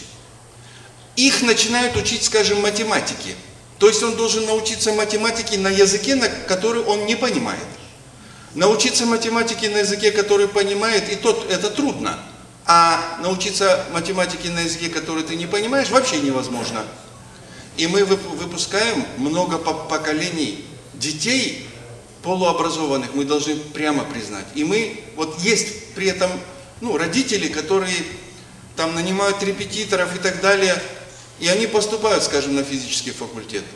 Но вы знаете, вот этот пробел, который они получили в начале, ничем нельзя восполнить. Вы можете спросить моих коллег, они это подтвердят. Это уже комплекс на всю жизнь. В самом начале дети перестают понимать, что значит учиться вообще. Но потом, когда они 5, 6, 7, 8 класс, некоторые родители, они просто своими усилиями неимоверными с помощью репетиторов как-то исправляют ситуацию, выправляют, я скажу, так как исправить ее уже практически невозможно. Теперь дальше. Другая проблема, значит, тоже профессор Талгуров начал эту дискуссию, затронул этот вопрос. Вот смотрите, что сейчас в вузах происходит. Значит, всегда и в советские времена, и вот буквально до периода 6-7 лет назад на отделении кабардинский язык, балкарский язык, там вообще на языках по всей стране была такая практика, что квалификация давалась учитель, то есть преподаватель, скажем, кабардинского и русского языка, преподаватель балкарского и русского языка. Потом, значит, русский язык убрали, эти часы, которые отводились на изучение русского языка, тоже убрали, ставили соответственные языки, эти часы заполнили профильными языками, но квалификация стала просто кабардинского языка или просто балкарского языка. Вот мне, честно говоря, вот вы привели пример Калмыкии, а мне неизвестен другой пример, кроме нашего университета, где бы двуязычие не реализовывалось. Вы знаете, тут руководство университета тоже можно понять в каком-то смысле. Я их похвалил перед этим насчет кабардинского языка, как балкарского языка, как обязательный. Но здесь я должен покритиковать. Вот если формально посмотреть на документы, действительно нельзя две квалификации присваивать. Но это не две квалификации, это двойная квалификация. Это двуязычие. И претензия следующая к руководству университета. А что вы сделали для того, чтобы исправить эту ситуацию? Что вы для этого сделали? Вы в министерство обращались? Вы где-нибудь постановку вопроса, вопрос ставили этот? Вы к общественности обращались? Вот, например, в общественную палату бы пришел кто-нибудь и сказал, ну, нам неудобно, министр нам по голове даст. Но вот вам в самый раз поднять этот вопрос. Никто к нам по этому вопросу не обращался. Но я должен сказать, что, тем не менее, я сейчас оптимистично настроен. Вот я знаю, наш новый проректор серьезно очень хочет этот вопрос решить. И, кстати, я скажу такую вещь. Вот если взять документы, да, вот есть федеральный государственный образовательный стандарт, а есть еще по каждому направлению прилагается так называемая примерная образовательная программа. Так вот, в образовательной программе, которая рекомендуется, там стоит вот эта двухпрофильность. Хоть в стандарте не об этом. Это значит, что эта проблема преодолима и решаема. А наши соседи просто ее не убирали и все. И никакого взыскания им за это никто не сделал до сих пор. Они просто проявили, как сказать, здравый смысл, даже не смелость. Тут смелости и не нужно для этого, они ничем не рискуют. А вот здравый смысл, нормальный подход. Теперь дальше, насчет того, что родители хотят или не хотят, я скажу следующее. Вообще вопрос образования и образовательная политика – это не дело родителей. Вот возьмите предмет история, скажем, и сделайте его факультативным, и уберите ЕГЭ по истории. И спросите родителей, вот как вам, вы думаете, надо историю преподавать? 95% скажут, не надо. Но политика государства такова образовательная, что история – это обязательный предмет. То есть то же самое должно быть с родными языками. Это не дело родителей, это дело государственной политики, дело государства. Поэтому родителей можно спрашивать, ну, чтобы, скажем, что-то улучшить там, их мнение как-то учесть. Но вопрос образовательной политики – это не их дело, это дело государства. Это дело, вот на это мы и должны влиять. И наш сегодняшний круглый стол должен способствовать адекватным решениям со стороны государства. Значит, вот еще есть такой вопрос, связанный с глобализацией. Вы знаете, вот в общественной палате, я как член общественной палаты был свидетелем такого, вот обсуждалось, вот собрали жителей города, граждан там по вопросу коррупционному. Чиновники там допускали очень сильное злоупотребление, и другой чиновник им объясняет, чтобы они много не протестовали, говорит, ну что вы хотите, у нас такое время коррупционное, все равно вы ничего не добьетесь. Он якобы хочет им помочь, но при этом говорит им, а вы все равно ничего не добьетесь, это бесполезно, вы абсолютно правы, но вот они, негодяи, вот такие вопросы решают. Этим самым он поступает как вдвойне коррупционер. Он как бы оправдывает этих тем, что, мол, ситуация. Так вот, глобализация. И нам хотят внушить, вот есть такое вот, и в той статье тоже прозвучало подспутно. Мол, глобализация, все равно языки исчезнут, мол, зачем вы дергаетесь? Значит, а тут дело совсем не так. Во-первых, число языков, вот сократилось, тут написано было, да? А дело в том, что одни языки уходят, но новые возникают на основе других. Скажем, вот славянский язык, проязык, сейчас посмотрите, сколько славянских языков, и все считаются разными. Там чешский, словакский, значит, сербский, русский, украинский и так далее. Славянские языки. Таким образом, то, что языки исчезают, ни о чем не говорит, абсолютно не имеет отношения к тому, что мы обсуждаем. Это не значит, что кабардинский-балкарский язык или татарский исчезнут. Дальше. Глобализация, более того, она способствует, и уже мы это видим, наоборот, сохранению языка, потому что человек, который опять-таки в Австралии живет, может изучать адыгский язык с помощью интернета. Информационные технологии приводят к тому, что люди, даже если несколько человек живут отдельно, они имеют возможность, но надо сделать так, чтобы у них была эта возможность. Вот это другой вопрос. И то, что мы сегодня говорим, значит, о сохранении языка, вот то, что мы говорим о сохранении языка, имеет прямое отношение к этому вопросу тоже. Если мы здесь, у себя, не наведем порядок в этом вопросе, то никакие информационные технологии, ничто нам уже не поможет. Но если мы возьмемся за этот вопрос, ничто не сможет нам помешать. Это просто такая логика истории, это логика событий, об этом говорит опыт вообще исторический и цивилизации. Он приехал из Черкесска, он руководитель черкесской хасы, мы специально его не приглашали. Вот он увидел эту информацию и вот с целой такой делегацией приехал поучаствовать вот в этом форуме. Давайте его поприветствуем. Фимахово, добрый день. Меня уже вроде бы представили, мне нечего говорить о том, что мы из братской, так называемой, вашей республики, соседствующей с вами. Мы действительно приехали потому, что проблема такая же, как и у вас, да и я думаю, что это во всей России такая же проблема существует. И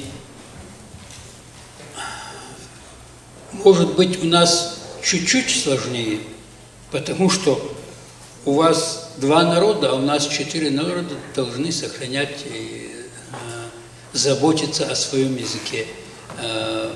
По ресурсам мы намного меньше вас,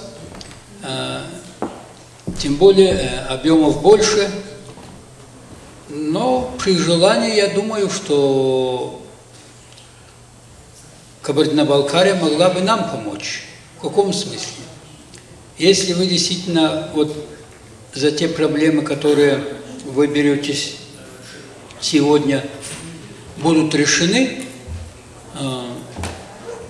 нам, черкесам, вместе с кабардинцами и карачаевцам, вместе с балкарцами, легче будет вот эти свои проблемы решить. Да, и к балкарцам могут и нагайцы в какой-то степени, как тюркский народ, тоже присоединиться. Я к чему это все говорю? Что действительно у нас проблема с родными языками еще, наверное, даже может быть хуже, чем у вас, потому что у нас вот эти, как профессор здесь говорила, к тому, что наши дети еще не обучают, наши же учителя наших детей, так к тому же еще добавляется то, что и урезаются уроки. Уроки не так, как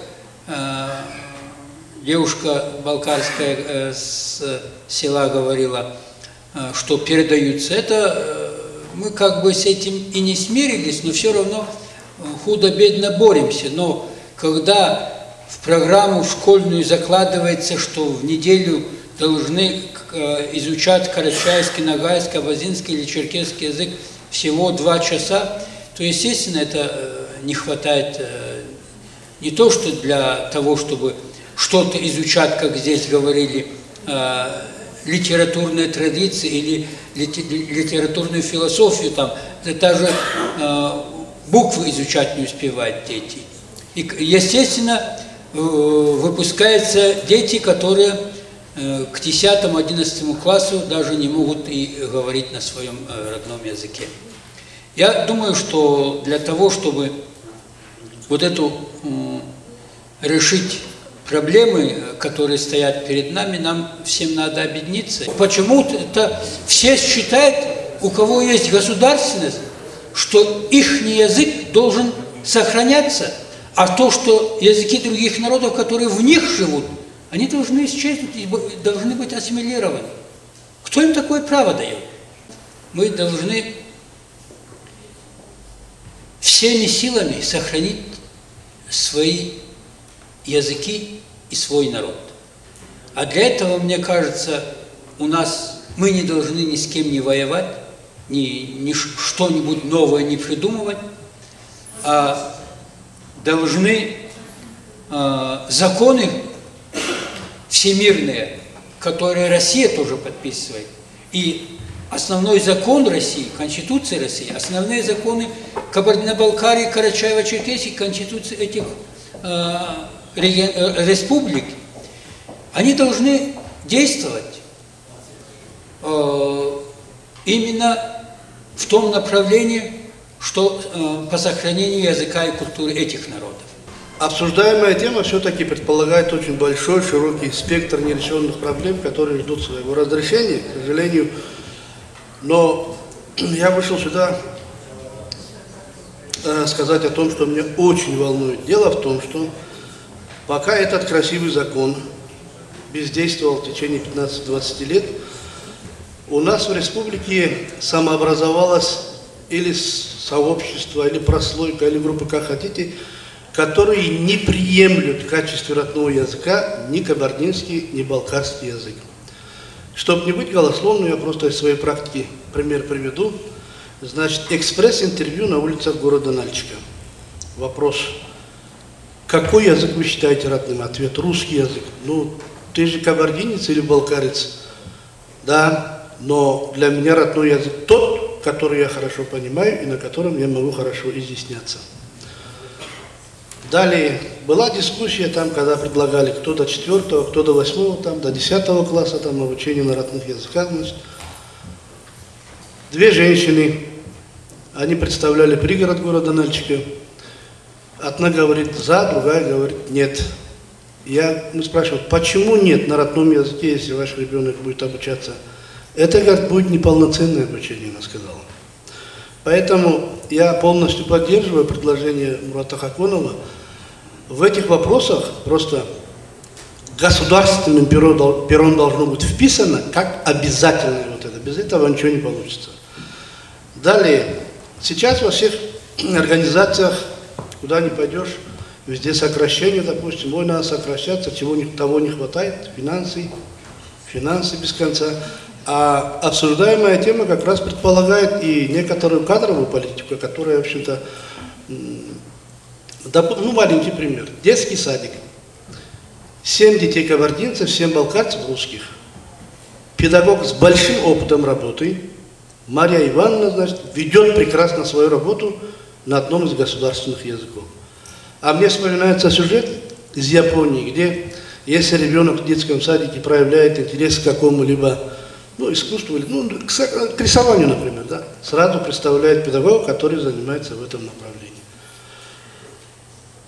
Теперь, значит, я перехожу к парадоксу. Кстати, вот когда обсуждали вот эти женщины, одна из них сказала: кабардинский, балкарский язык – это от прохладного. Леонид об этом напомнил нам. Знаете, если человек хорошо изучит свой родной язык, ничто ему не помешает изучать тот другой язык, который популярен за прохладным тоже. И вообще, любовь к своему родному языку не предполагает там отчуждения или пренебрежения к другому языку. И парадокс главный, который часто наша журналистская братья с чем сталкивается. Люди, которые разрабатывали, может быть, этот проект закона, или же должны отвечать за практическое, так сказать, применение в жизни, сами не знают, к сожалению, ни балкарского, ни кабардинского языка. Очень часто бывает, здесь журналисты сидят, может, газетчикам легче, а вот тем, кто на телевидении, на радио работает, записать человека на родном языке представляется весьма проблематичным. Все зависит от тех чиновников, которых мы за глаза ругаем. Есть за что ругать, потому что они должны быть нашими слугами. Они нас должны обслуживать, а не мы их обслуживать должны. Поэтому очень правильно поставлен вопрос. С другой стороны, в Англии нет закона о том, что английский язык является государственным языком. Но попробуйте во Франции или в Англии бесконтрольно принять какое-то слово, какое-то выражение. Есть специальные комиссии государственные и специалистов, которые смотрят, как развивается язык, как сохраняется язык. Это тоже правильно. Теперь есть законы о государственности, но мы иногда заблуждаемся. Как можно создать на территории России 80 с чем-то государств? Мы не государство Кабардино-Балкарии, мы кусок государственности. Дай Бог нам освоить этот кусок. А мы иногда думаем, что мы государство. Государство – это масса людей, у которых численность 20, 30, 50 миллионов, у кого есть армия, юриспруденция, специалисты и так далее. Поэтому мы всегда должны рассуждать с позиции своего положения. Кто мы и куда идем. Но язык, вы знаете, язык содержит эмоциональную сторону. Есть целесообразность, есть и нравственность. Целесообразно, конечно, перейти к одному языку, экономически и так далее. Вот этот накат на развитие языков давно идет. Недавно выступал Эрдоган, один из самых лучших руководителей государств, хороший экономист, выступал в Германии перед своими соотечественниками и говорил: вот вы работаете в Германии, вы турки, но вы граждане Германии, вы платите налоги. Вы заставьте немецкое правительство, чтобы вас обучали родному языку, чтобы вы не забывали свои традиции. Я-то думаю, почему это он не говорит миллионам черкесов, курдов, которые остались немыми на его родине? Поэтому есть понятие целесообразности, есть понятие национального эгоизма, есть понятие нравственности. Даже один человек имеет право изучать и знать свой язык, если даже он одним остался. Я просто хочу сделать два предложения. Раз это собрание имеет статус такой, делать какие-то предложения, если вникнут этим предложением, обратят внимание в Белом доме. Я работаю в издательстве «Эльбрус», и вся книжная продукция, учебная методическая продукция выходит через издательство «Эльбрус». И я знаю, на каком ужасном уровне приходят эти рукописи. Как нашим редакторам приходится их каким-то образом доводить до ума, чтобы наши дети получали действительно качественную продукцию. Через некоторые наши учебно-методические материалы не то, что любовь к родному языку можно пробудить в ребенке, как к Азраилю относятся многие наши дети, потому что на таком страшном языке подготовлены и на таком страшном качественном уровне подготовлены эти рукописи. Я многократно ставил вопрос и на съездах Союза писателей, и на других уровнях, но никак не могу достучаться, чтобы правительство находило какие-то средства, деньги, чтобы за качественно подготовленные учебники нашим специалистам, которые потенциально готовы к этому, профессионально готовы к этому, платили достойную зарплату. Получается так, что мы выпускаем учебно-методические материалы, но те люди, которые подготовили эти материалы, получают средства, равные той сумме, которую они должны заплатить, если сами не умеют работать на компьютере, оператору, который наберет тексты. И о каком качестве наших учебников мы можем вести речь. Это первое. Второе, значит, всегда говорили и говорят, что вот глобализация, там все прочее, там, все это отговорки тех людей, которые не хотят просто работать над сохранением своего родного языка. По-моему, у русских постоянные вот эти вопросы стоят там, что делать, как быть там. Каждый балкарец знает, что делать, каждый кабардинец знает, что делать и как быть. Но мы не знаем, кто это сделает, и никто не делает. Эти проблемы уже давно стоят. Ни правительство не занимается, ни парламент, никто, ни специалисты. Потом я должен сказать, сколько министерств народного образования по Российской Федерации. Огромное количество. Но только Министерство народного образования Кабардино-Балкарии должно было в идеале быть озабочено тем, чтобы на уровне преподавались и родные языки, и постоянно, чтобы они держали своих специалистов, и эти специалисты держали руку на пульсе преподавания и родных языков, качества наших учебников и так далее. Но, поверьте мне, в в Министерстве народного образования Кабардино-Балкарии нет ни одного специалиста по языкам и литературам народов Кабардино-Балкарии. Это что за министерство? Такие же министерства есть в Воронежской области, везде есть. Это разве подход к делу? Это государственный подход. Мы говорим о юридической основе, подоплеке защиты сохранения родных языков. Какая юридическая подоплека? Какая государственная защита? Неужели нельзя 4 единицы держать в Министерстве народного образования? 2 языковедов по кабардинскому и балкарскому и 2 литературоведов по родным языкам и литературам. Дальше еще хуже. Просто я экскурсом прошелся. У нас есть так называемый институт повышения квалификации учителей. Раньше там были специалисты по родным языкам и литературам. Ни одного человека нету сегодня. Ни одного человека. Есть одна штатная единица, тоже не специалист, который не владеет ни кабардинским, ни балкарским языком. Что такое ЕГЭ?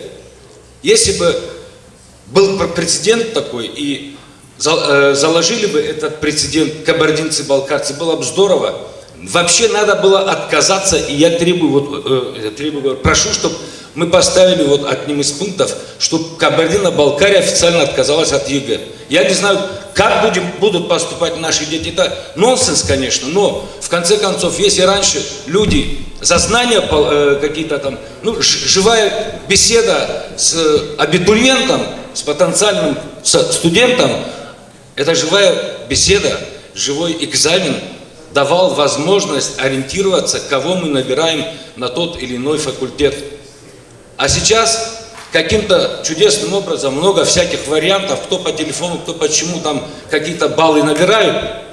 Вы сами знаете, в республике у нас уже прошел очень неприятный разговор, и слухи уже идут. Знающие дети не добирают необходимые баллы, а не знающие вчерашние двоечники проходят в вузы. Я представляю Союз писателей, заместитель председателя правления. Меня зовут Абдуллах Бегиев. Пишу стихи. Вроде неплохо разбираюсь в стихах. Вроде неплохо разбирается в стихах, хотя сам прозаик, лучший прозаик на балкарском, карачаево-балкарском, балкарской прозе, Тулгуров, уважаемый мной, куда входит Алим Алафаев, поэт, прекрасный человек. Все они здесь.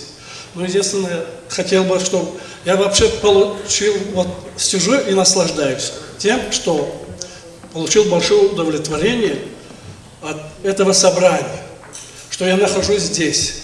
Спасибо тем, кто это организовал.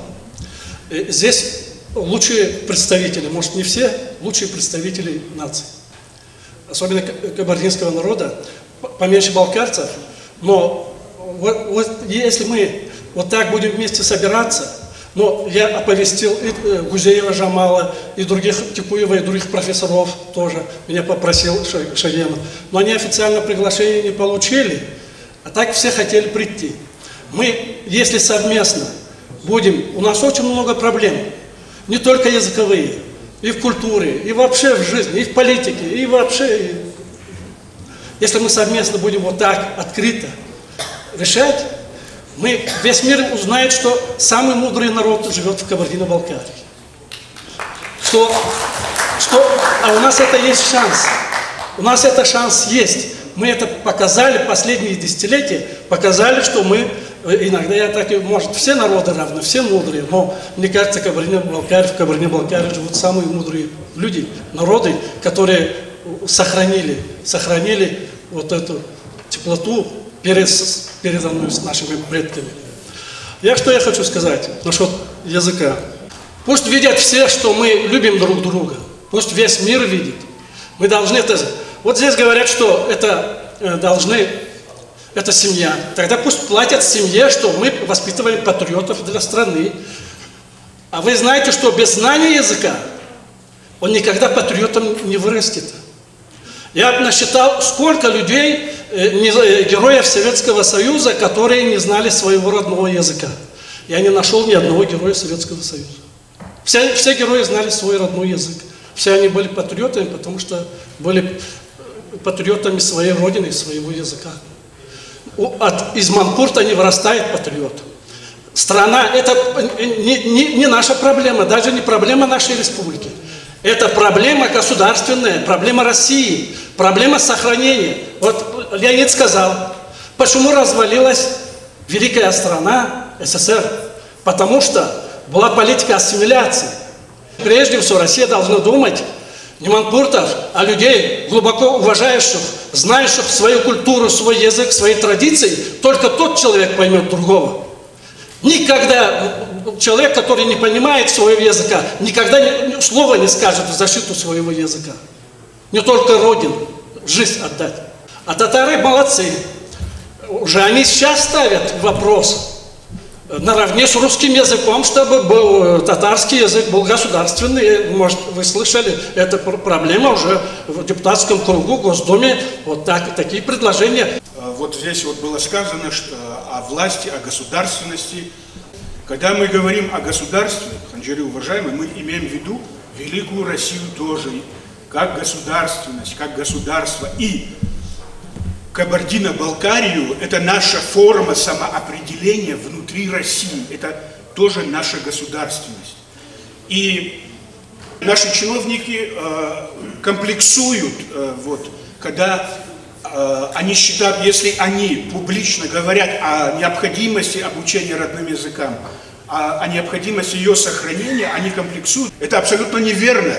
Когда мы говорим о самоопределении, я хочу вам сказать, что я имею в виду и что вообще имеется в виду под этим. Субъектами самоопределения должны быть представители всех народов, которые проживают на территории Кабардино-Балкарии. Когда мы говорим о самоопределении кабардинцев и балкарцев, это не значит, что у них должны быть какие-то привилегированные политические, какие-то гражданские права. Абсолютно нет. У всех, кто проживает на этой территории, должны быть абсолютно равные гражданские и политические права. Но это государственное образование должно защищать интересы кабардинского и балкарского народа, решать на государственном уровне вопросы, связанные с сохранением культурной идентичности и так далее, и так далее. В 90-е годы, вот об этом здесь было сказано уже, минимум 70% школ перешло на преподавание на родных языках, было переведено. Ни одной школы сегодня не осталось. Нам сегодня говорят, что не были подготовлены книги, там, не были выработаны соответствующие какие-то методики и так далее. Я абсолютно это не принимаю как свидетель того, как это происходило. Если мы посмотрим опыт мировой, сначала железная политическая воля, процесс начинается, а затем уже сама жизнь диктует, что должно быть, как это должно происходить. Вот начальные классы, да, перевели, вот первый год обучения, что должно было произойти. Вот должны были собраться, провести какие-то семинары, конференции, обсудить, что получилось, что не получилось. Ничего этого не было сделано. В университете, в педучилище должны были специально готовить, значит, преподаватели и так далее. Ничего этого не было сделано. Просто потом появилась некая политическая установка, и этот процесс свернули, понимаете? И опять нам говорят, что вот нужно еще лет 10, нужно готовиться к этому. Привожу пример Абхазии, которая нам близка во всех отношениях. С 60-х годов, значит, обучение в абхазских школах и по сей день в начальных классах идет на абхазском языке. В городе Сухуми и сейчас, и раньше это было, есть абхазская школа, есть русская школа, грузинских сегодня, наверное, нет, скорее всего. Абхазы занимали первое место в Советском Союзе на 1000 человек, они занимали первое место по числу, значит, людей с высшим образованием. Россказни о том, что якобы, если мы вот перейдем, да, вот на обучение родным языкам, значит, это повлияет на знание русского языка и так далее, и так далее. Это все полная ерунда. Мы в Чегеме, в Шалушке и в Личинкае вот проводили такой эксперимент. К сожалению, многие бумаги пропали, когда громили наш офис. Первых 2 класса. Первый класс, значит, на русском языке, второй на кабардинском языке. Начинается преподавание. И мы 5 лет наблюдали за этими классами. Вот Леонид Шагенов с нами был. Мы каждый год ездили и следили, как шел этот процесс. Эти дети, которые начали обучение, значит, на родных языках, они были успешны и в естественных науках, и везде, и больше вот этих детей получили высшее образование и так далее, и так далее. Вот такое исследование мы специально проводили. Чиновники, которые вот это все саботировали, значит, они это делают или от того, что не хотят, значит, это проводить вот в жизнь, или есть некая установка. Дальше, теперь опять же о целесообразности какой-то. Вот смотрите, нам как раз хотят навязать вот идею целесообразности. Вот объективно мы не можем конкурировать, наши языки не могут конкурировать с великим и могучим. Это очень рационально, если будет вот такой подход. Нам говорят, зачем название улиц, значит, на кабардинском и балкарском языке, зачем на это тратить какие-то ресурсы, если исходить из целесообразности, из каких-то рациональных подходов. Это абсолютно верно. Но я опять возвращаюсь к тому, что для чего создана эта республика. Она создана вот именно для решения вот этих вопросов, и поэтому это должно быть самоцелью для этой государственности, понимаете? Я привожу примеры. Вот смотрите, Канада, французы, квебекские в совершенстве владеют, значит, английским все владеют, но тем не менее, французский язык, он государственный, тем не менее идет дело производства и так далее. Для чего? Если исходить из этой целесообразности, зачем это делать, да? Дальше, Швейцария, то же самое, другого пути просто нету, понимаете? И поэтому мы вопрос должны поставить так. Если в школе есть такие факты, когда родители отказываются, значит, обучать своих детей на родных языках, значит, директор не на месте. Он не на месте. Таких фактов не должно быть. В 90-е годы, вот мы специально приезжали, разговаривали с этими родителями. И на поверку оказывалось, что им внушили, что ничего хорошего от этого не будет, да, если они будут обучаться на родных языках и так далее. И когда мы с ними начинали говорить, объяснять это все, все проблемы решались. То есть, если директор на этом уровне не решает, он не должен работать. Заведующий районом. И так вот поднимаясь до главы республики, понимаете? И под все это нужно подвести законодательную базу. Я считаю, что семья это очень супер важно. Родители это очень важно. И мы должны вести пропагандистскую, просветительскую работу. Но если мы согласимся, вот отдадим на откуп, вот согласимся, чтобы эти проблемы решались с семьей, и чтобы эти проблемы решались с родителями, все, это будет конец. На самом деле вопрос, который сейчас затрагивается, он касается наверняка не только кабардинского, не только балкарского языков. Это, к сожалению, мировая тенденция, которому нужно сопротивляться, альтернативы нет. Я, в общем, и в целом солидарен с теми вот высказываниями, с той озабоченностью, которые до меня выступающие здесь коллеги высказывали по данной проблематике. Но я в то же время убежден, что такие серьезные вопросы решать на каком-то эмоциональном фоне с налетом вот некой, не знаю, агрессивности, это, наверное, неправильный путь. Это трудный путь, его нужно проходить. Название самой конференции, ну, звучит чрезвычайно актуально. Если мы начнем с правовой точки зрения этот вопрос двигать, наверное, это та ниточка, за которую можно дальше вытянуть и в целом саму проблему.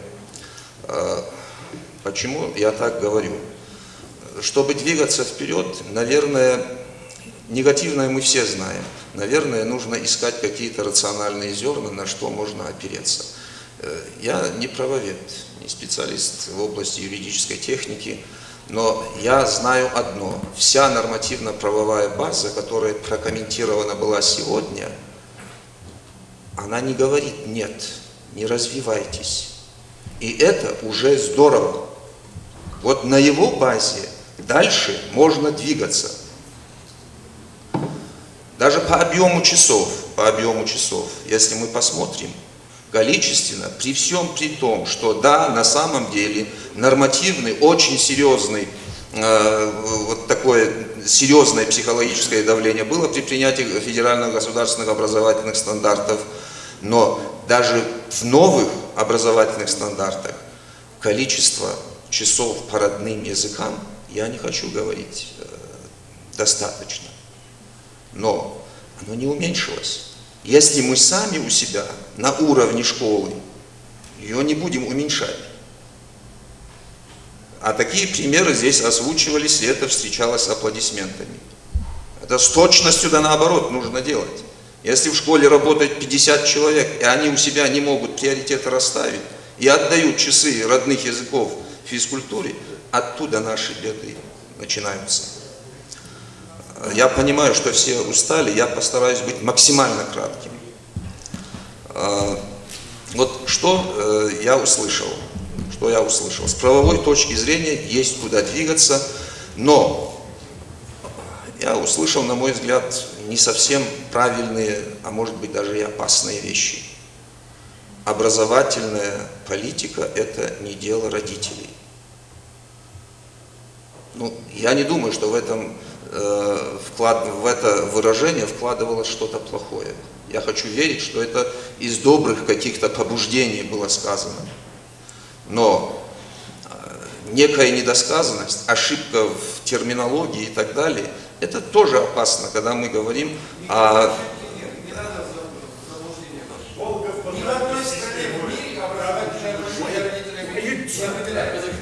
Я профессор, который работал во всем ведущих центрах мира.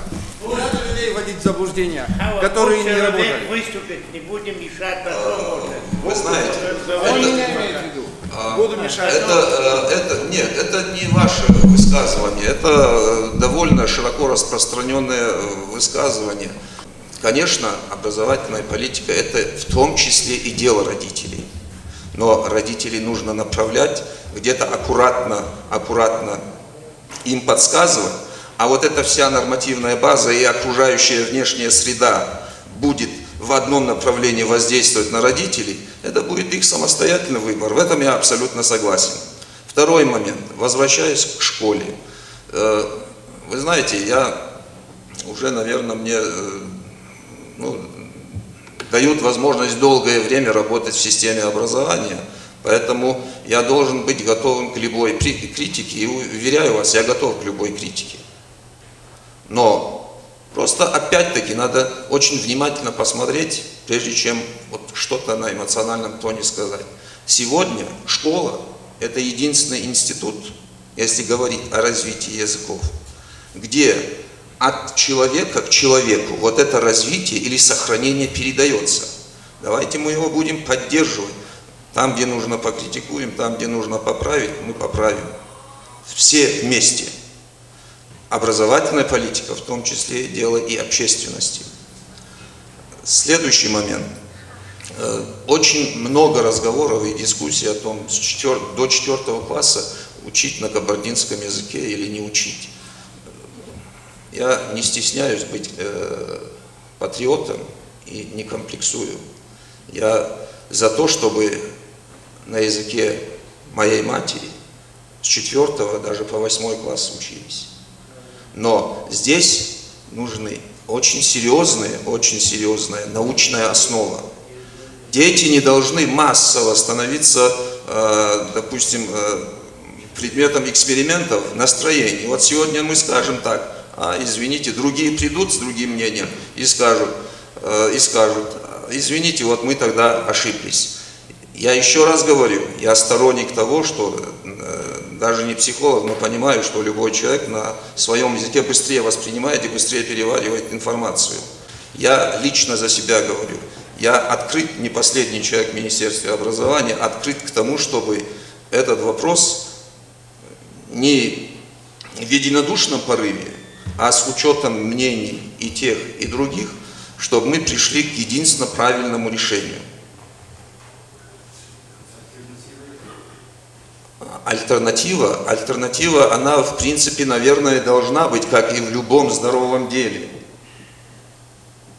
В любом деле, наверное, нужна мера. И в мере принуждения, и в мере, допустим, ну, скажем так, создания такого общественного давления на тот или другой вопрос. Что касается третий момент. Здесь говорилось о том, что в дошкольных образовательных учреждениях на 2, на 3 языках.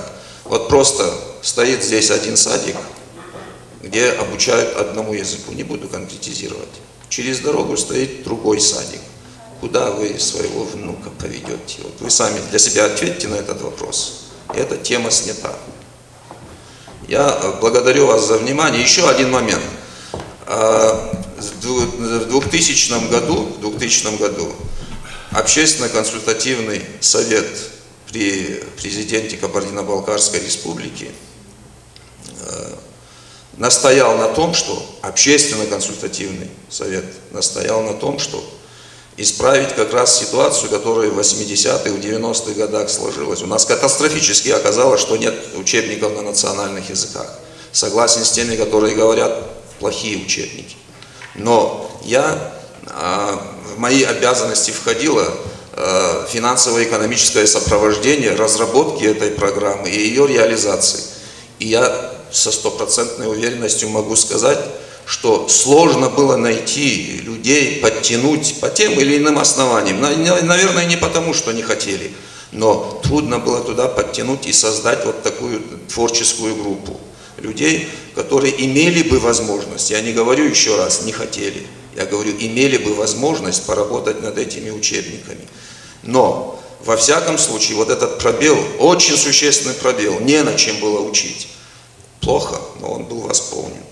Сейчас эта программа имеет продолжение в качестве подпрограммы, поэтому создавайте творческие коллективы, подключайтесь, пожалуйста. Вот на деле давайте будем родить за то, чтобы там, где мы можем быть полезны, были ими. В тех выступлениях прозвучали предложения. Вот у вас какие-нибудь предложения есть? Вы можете что-то предложить? Нужно серьезно поработать над законом о языках. Вот то, что я вижу. Вопрос. Кабардино-Балкарская правда напечатала статью. Эта статья именно ваш огород. Почему? Потому что вы там игнорируется изучением кабардинского языка, национальных языков. Вот почему вы не ответили? Ваше министерство почему не ответило? Я не часто читаю Кабардино-Балкарскую правду. Ну, или я лентяй такой, или загруженность по работе большая. Но эту статью обязательно мы прокомментируем. Вы знаете, может быть эта статья как раз послужила вот таким катализатором, чтобы люди, в общем-то, активизировались и в этом вопросе активизировались и начали более активно высказываться. В каждом минусе, наверное, есть какой-то свой плюс, но я просто об этой статье узнал здесь. Еще раз говорю к своему стыду. Да ну, это, слушай, это несерьезно, об этом только ленивый сегодня не говорит. И не только в нашей республике, а весь интернет об этом. Я ленивый оказался. Я это принимаю в свой адрес. Сейчас ситуация такая, что из городских детских садиков большинство детей приходит в школу, не владея даже разговорной речью.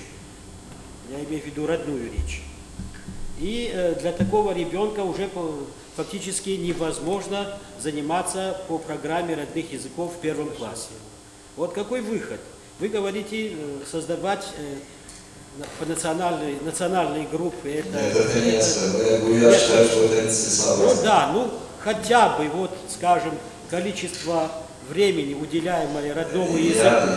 Сейчас, насколько я осведомлен, там по 20 минут 2-3 занятия в неделю. Этого явно недостаточно. Здесь нужно, конечно, не перегнуть палку. Здесь тоже психолого-педагогическая вот такая составляющая, она должна быть соблюдена.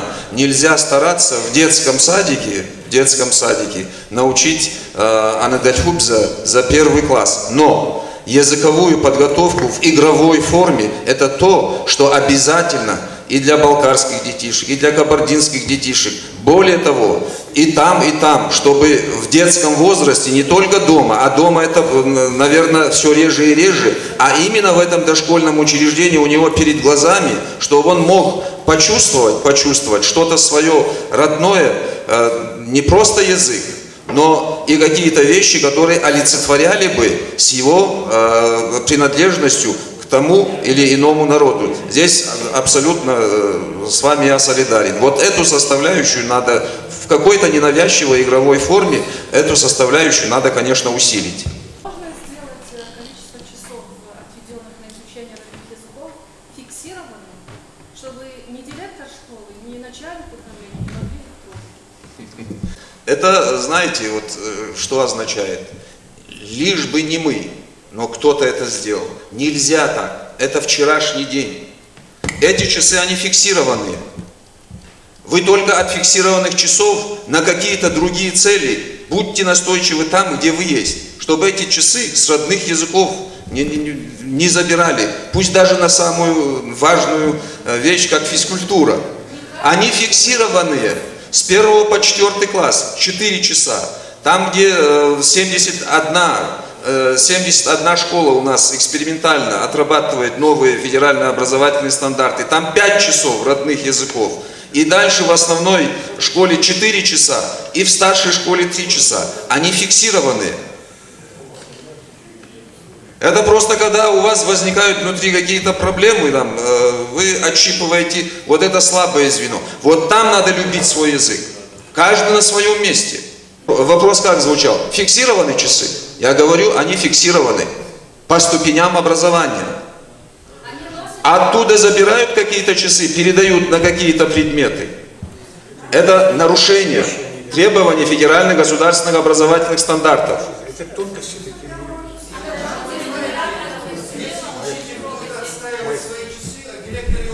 И на этом конец. Это вы должны этим заниматься, вы. А вот у вас отсутствует государственная политика. Об этом мы здесь и говорим.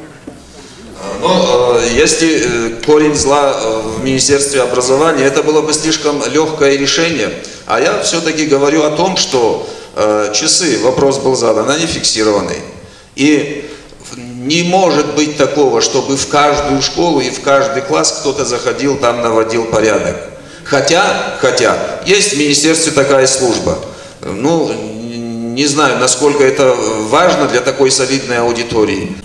Вот на нашей встрече сегодня, конечно, до того, как вообще этот процесс пошел, до того, чтобы, так сказать, начать организацию этого мероприятия, я лично встречался со многими людьми, учеными, авторитетными, работниками парламента и других структурах.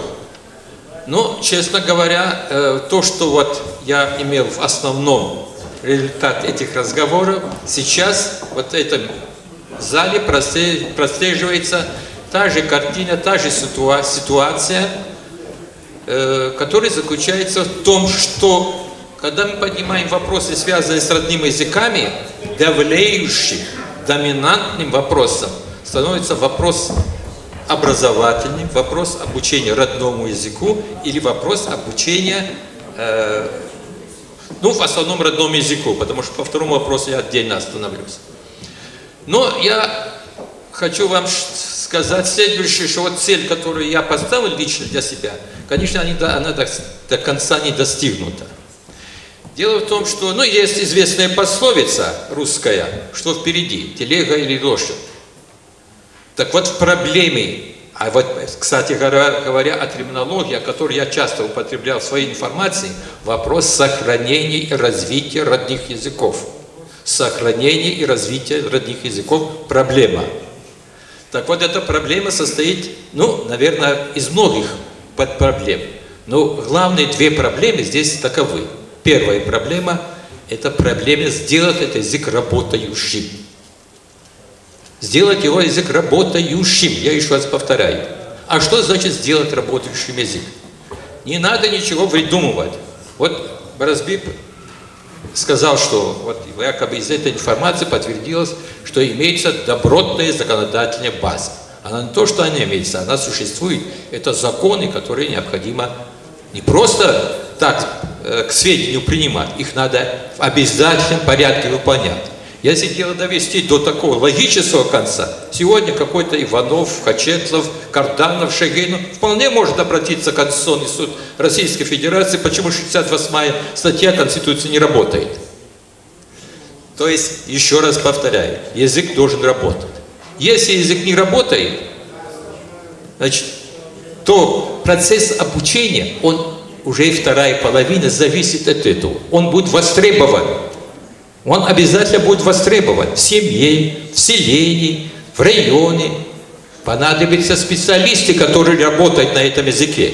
Но что касается детских учреждений, это я уверен в этом, что обучать жителей Урвани, Бабугента, кабардинцев, кабардинок, балкарцев с 1 класса в селах, и придет вот сегодня туда Фатима, или Фатимат, или Мадина, на занятия в детский сад, дошкольное учреждение в селе и говорит: дети, сегодня наша тема – это домашние животные. Логично? Я думаю, что не логично. Или так, сегодня наша тема там, значит, это то, что растет в огороде. Если сегодня мы… Вот для этого не надо ничего. Абсолютно ничего не надо для того, чтобы вот это не какие-то большие затраты. Для этого надо оперативно перейти в первую очередь вот этих поселениях сельских, кабардинских, балкарских, буквально с 1 сентября перейти на ведение занятий с детьми, которые туда приходят с 3 лет. С 3 лет же приходят. И как же с ними начать вести разговоры о том, что курица, крупный рогатый скот и так далее, и так далее. А вот когда появится вот такая работа, уже наступает эффект мультипликации. Ведь специалисты нужны, которые говорят на кабардинском языке и на балкарском языке. Они нужны, педагоги, специалисты, воспитатели. И у родителей уже появится мотивация учиться этому языку. И пойдут они вот в колледж, пойдут в университете, есть соответствующие отделения, туда пойдут. Поэтому без того, чтобы не стремиться к цели сделать работающими эти нормативы, не стремить. Я не говорю, что это можно, я не идеалист, я понимаю, что завтра не сделаешь, допустим, чтобы у нас парламент работал на кабардинском или балкарском языке какое-то время. Там же написано наравне. Это значит из 100% 30%, 33 на кабардинском, 33 на балкарском и так далее. Там же написано, наравне используется. Но я говорю, я не идеалист. Но выбрать и в какие-то поселения и сделать эксперимент о том, что вот в Терском районе, значит, в Черекском районе 2014 года ведется в исполнение такой-то норматива, ведется делопроизводство и так далее, и так далее. Для меня очевидно, что есть ведь верховенство закона. Это в правовой системе это известно. В Конституции Российской Федерации написано, если законодательные акты Российской Федерации противоречат согласованным с Россией, утвержденными Россией или подписанными Россией правовыми актами, используются мировые правовые акты. Ну ладно, мы до этого не доходим. В хартии, Европейской хартии, все это расписано. Там до самых мелочей не писано. Я просто специально не останавливался для того, чтобы не загружать внимание вот такой рутинной, такой терминологии. Я специально не останавливался на этих делах. Но есть для нас вот действительно есть добротная законодательная база, главный закон Российской Федерации. Все, что противоречит, употреблять и потребляются наравне, должно быть оспорено. А там же я еще прочитал 3-й пункт, который, видимо, никто не обратил внимания. Там написано, что Российская Федерация гарантирует сохранение и развитие родных языков. А что значит гарантирует сохранение родных языков? Если он не будет работать, он не может быть гарантирован.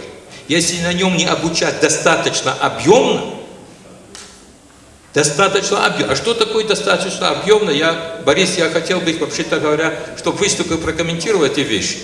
Человек, когда заканчивает среднюю школу или какое-то учебное заведение, он должен себя на своем родном языке чувствовать комфортно, чтобы говорить можно было на любую тему, вот то, что вот в пределах нашей республики, придя в парламент, придя в правительство, в министерство и так далее, и так далее. Вот Мурат, вот товарищ сказал, что почему на кабардинском или балкарском языке вы не отвечаете заявление. Но эта процедура тоже прописана в законодательстве, что имеет право обратиться на родном языке, при этом вышестоящая организация обязана отвечать на этом языке. Поэтому